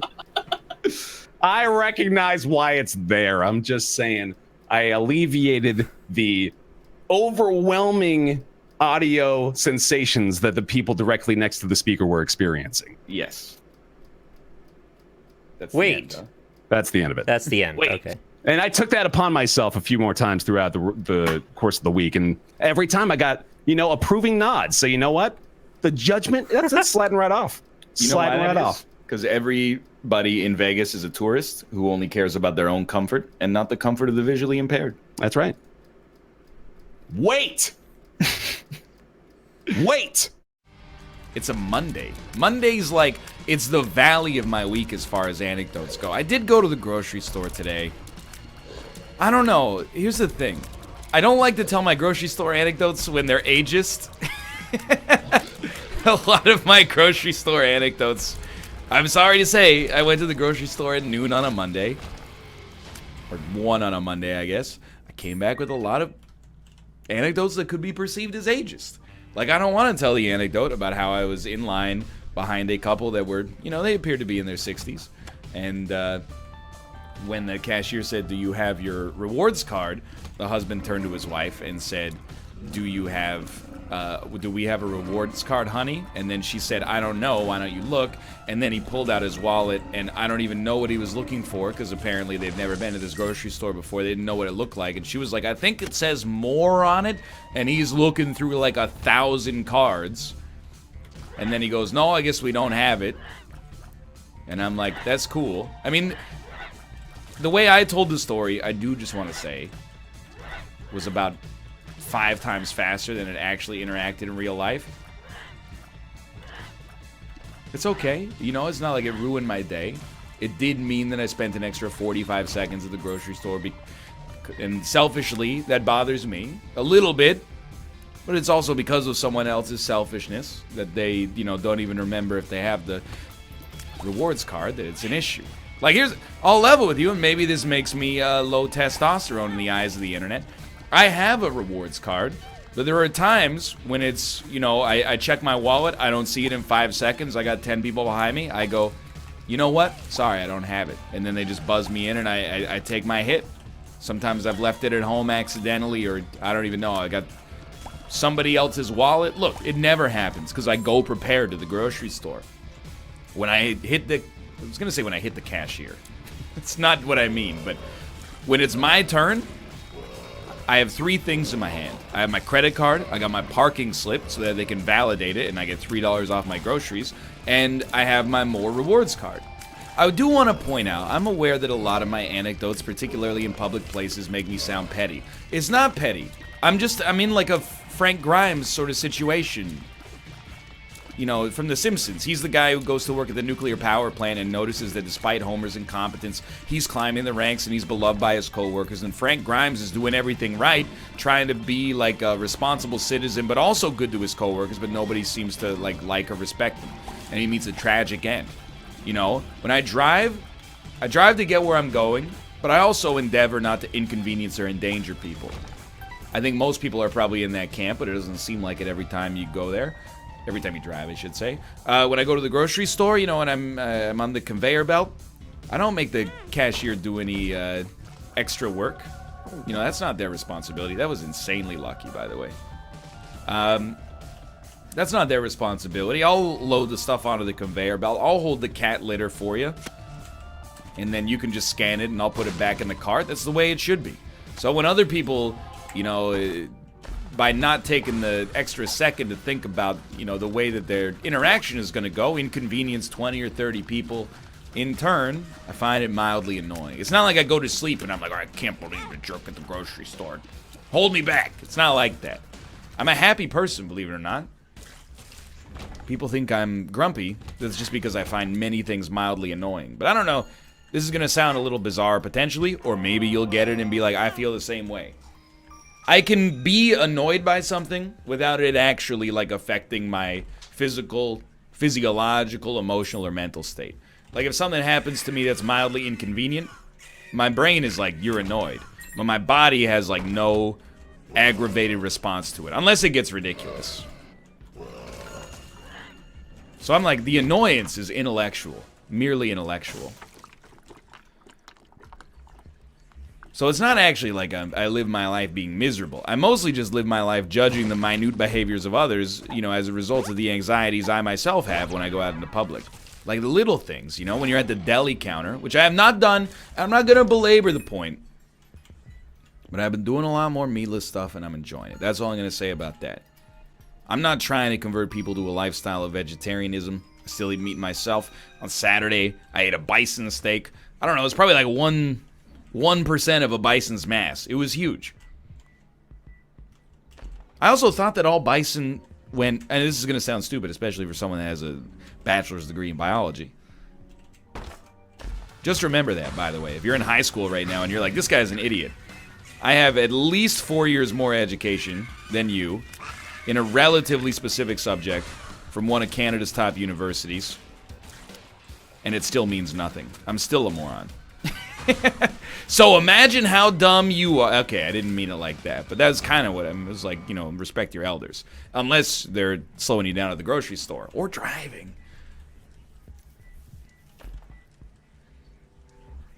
I always feel like ageism's a weird one, right?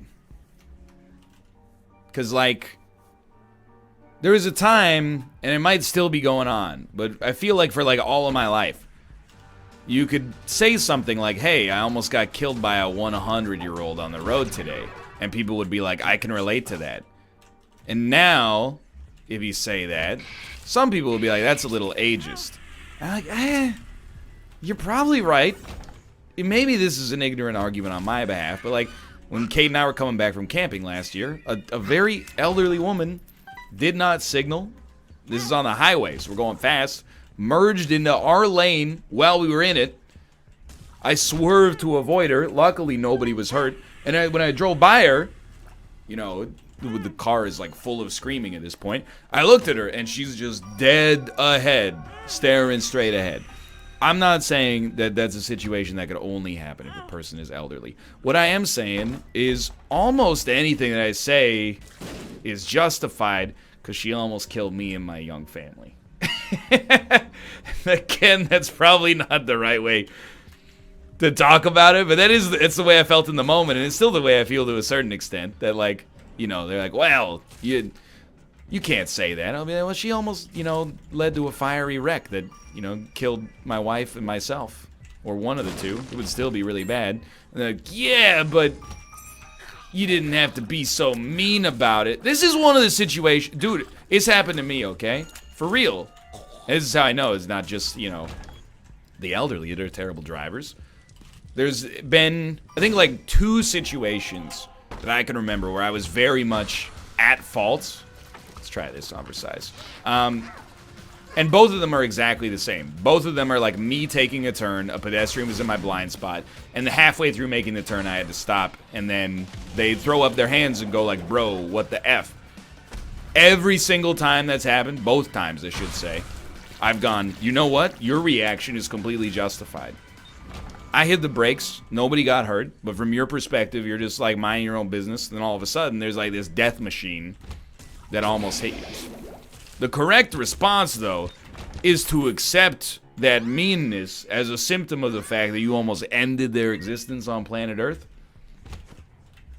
Now, of course, there are more terrible things you could call this person, I suppose, but it's not really like that. It's just, like, we're lucky, I'll admit. By the time I'm 80, there better be self-driving cars. What did we do to go wrong if there's not, like, fully autonomous driving when I'm 80 years old? 2068. So much time to sort it out. I'm not saying it should be here next week. I'm saying, you know, within my lifetime, I think is a very, very modest expectation. I understand it sucks if you're like 70 now. You know, here's the thing. I'm taking an impolite stance, and it makes me uncomfortable, but I'm going to keep doing it because I think, not that I'm necessarily right, but that I at least want to finish a cogent point here. If you went to a surgeon and they were like, hey, I'm going to be doing your heart surgery, and you were like, you're 90 years old, are you sure you're okay? That would not be an impolite question to ask. If they gave you the choice between having like a 45-year-old doctor and a 90-year-old doctor doing your surgery, how like skeezy would the 45-year-old doctor have to be for you to be like, give me the 90-year-old? That's a sincere question. I would love a sincere answer. if you're such a good person, and I'm not even suggesting there's an ulterior motive, that you're like, I'll take whatever one they assign me. More power to you, dude. Sincerely. I aspire to get to that level of galaxy brain, but I'm not there. I'm like, give me the 45-year-old any day of the week. But if you know, I guess it's not really an unpopular opinion, but if you're like, maybe when you're like turn 65, you should have to pass a new driving test like every 2 or 3 years. There are some people that are like, yo, bro, it's not okay to assume that all old people can't drive. I'm not saying it's that old people can't drive. I'm just saying the brain, it deteriorates. Driving, you know, is tough, and the consequences are huge. If you pass the test, I would like to think, first off, if I was 70 and I failed my driving test, take me off the road. I don't want to put my 70-year-old body through the effects of a car accident. Secondarily, I mean, it's easy for me to say that when I'm 29, but, and probably, like, you know, Earth won't exist by the time I'm 75 anyway. I'm thinking like some kind of asteroid, alien invasion, global pandemic, etc., etc. He's half kidding. Anyway, the point is, you know, if I failed the test, it's good for my safety as well. But if I passed the test, I would be rubbing it in people's faces on like cyber Facebook. I'd be like, check it out, nerds, still got it. I would look forward to that test. You're old. It's not like you got nothing better to do, especially because, you know, very few of us in our generation are ever going to be able to retire. But like, still, you know, you gotta pass the test. I agree with that. But it's also just that, like, even now at 29, my brain is pretty good, and I'm wiser than I've ever been, but not wise enough to avoid this hot topic of a conversation. But I still notice, like, you know, memories a little fun. It's not quite as sharp as it was when I was like 17. When I was 17, you know, who played the lead actor in Short Circuit? Now I know because I just thought of it. It's Steve Guttenberg. But I'm telling you, if you ask me that question in 3 years on Twitch, I'll be like, I don't freaking know. Fisher Stevens. So that's a little bit of a joke as well because he's in the movie. But regardless, I don't think there's anything wrong with that. Let me take an extreme galaxy brain approach. My personal political belief with respect to this is it's not any more ageist to make an elderly person take a driving test now and then to ensure the safety of citizens around them than it is to have like a minimum drinking age. Like, I kind of, when I think of like an 80-year-old being like, oh, you can't take my car away from me, I think of like a 6-year-old being like, I'm very mature for my age, please let me have that gin and tonic. It's like, maybe, but like, I mean, there's no test for it. I was gonna say prove it, but it's medicine, it's science, you know, like, the brain loses something. You might still be good, just take the test. But I don't know, there's also, I think there's like it varies like generation to generation, I'm sure. Anyway, it's fraught with danger. I'm just saying, you know, I do respect the elderly.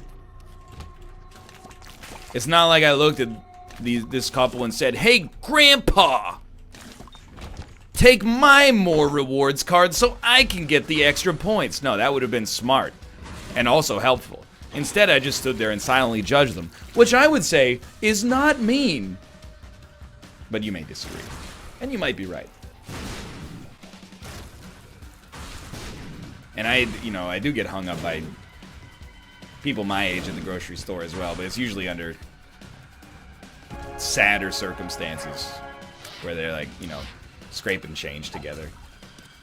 And again, you know, I guess I could be like, here's a quarter. But call someone who cares. No, but I don't carry change because it's 2018. It's just it's tough. It's a tough situation, you know. You want to help out, but do you want to foot the whole grocery bill? You go to the cashier and you say, hey, you know, put 25 cents of that on this card. Like, it's, I don't know what the etiquette is like for that with credit cards. It's tough.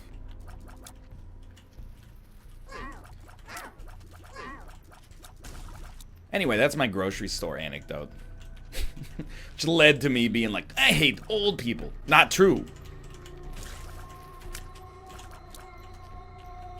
I was trying to think of like a good example of why, but really I just, I have like a certain level of both respect and disdain for everybody I meet, regardless of their age.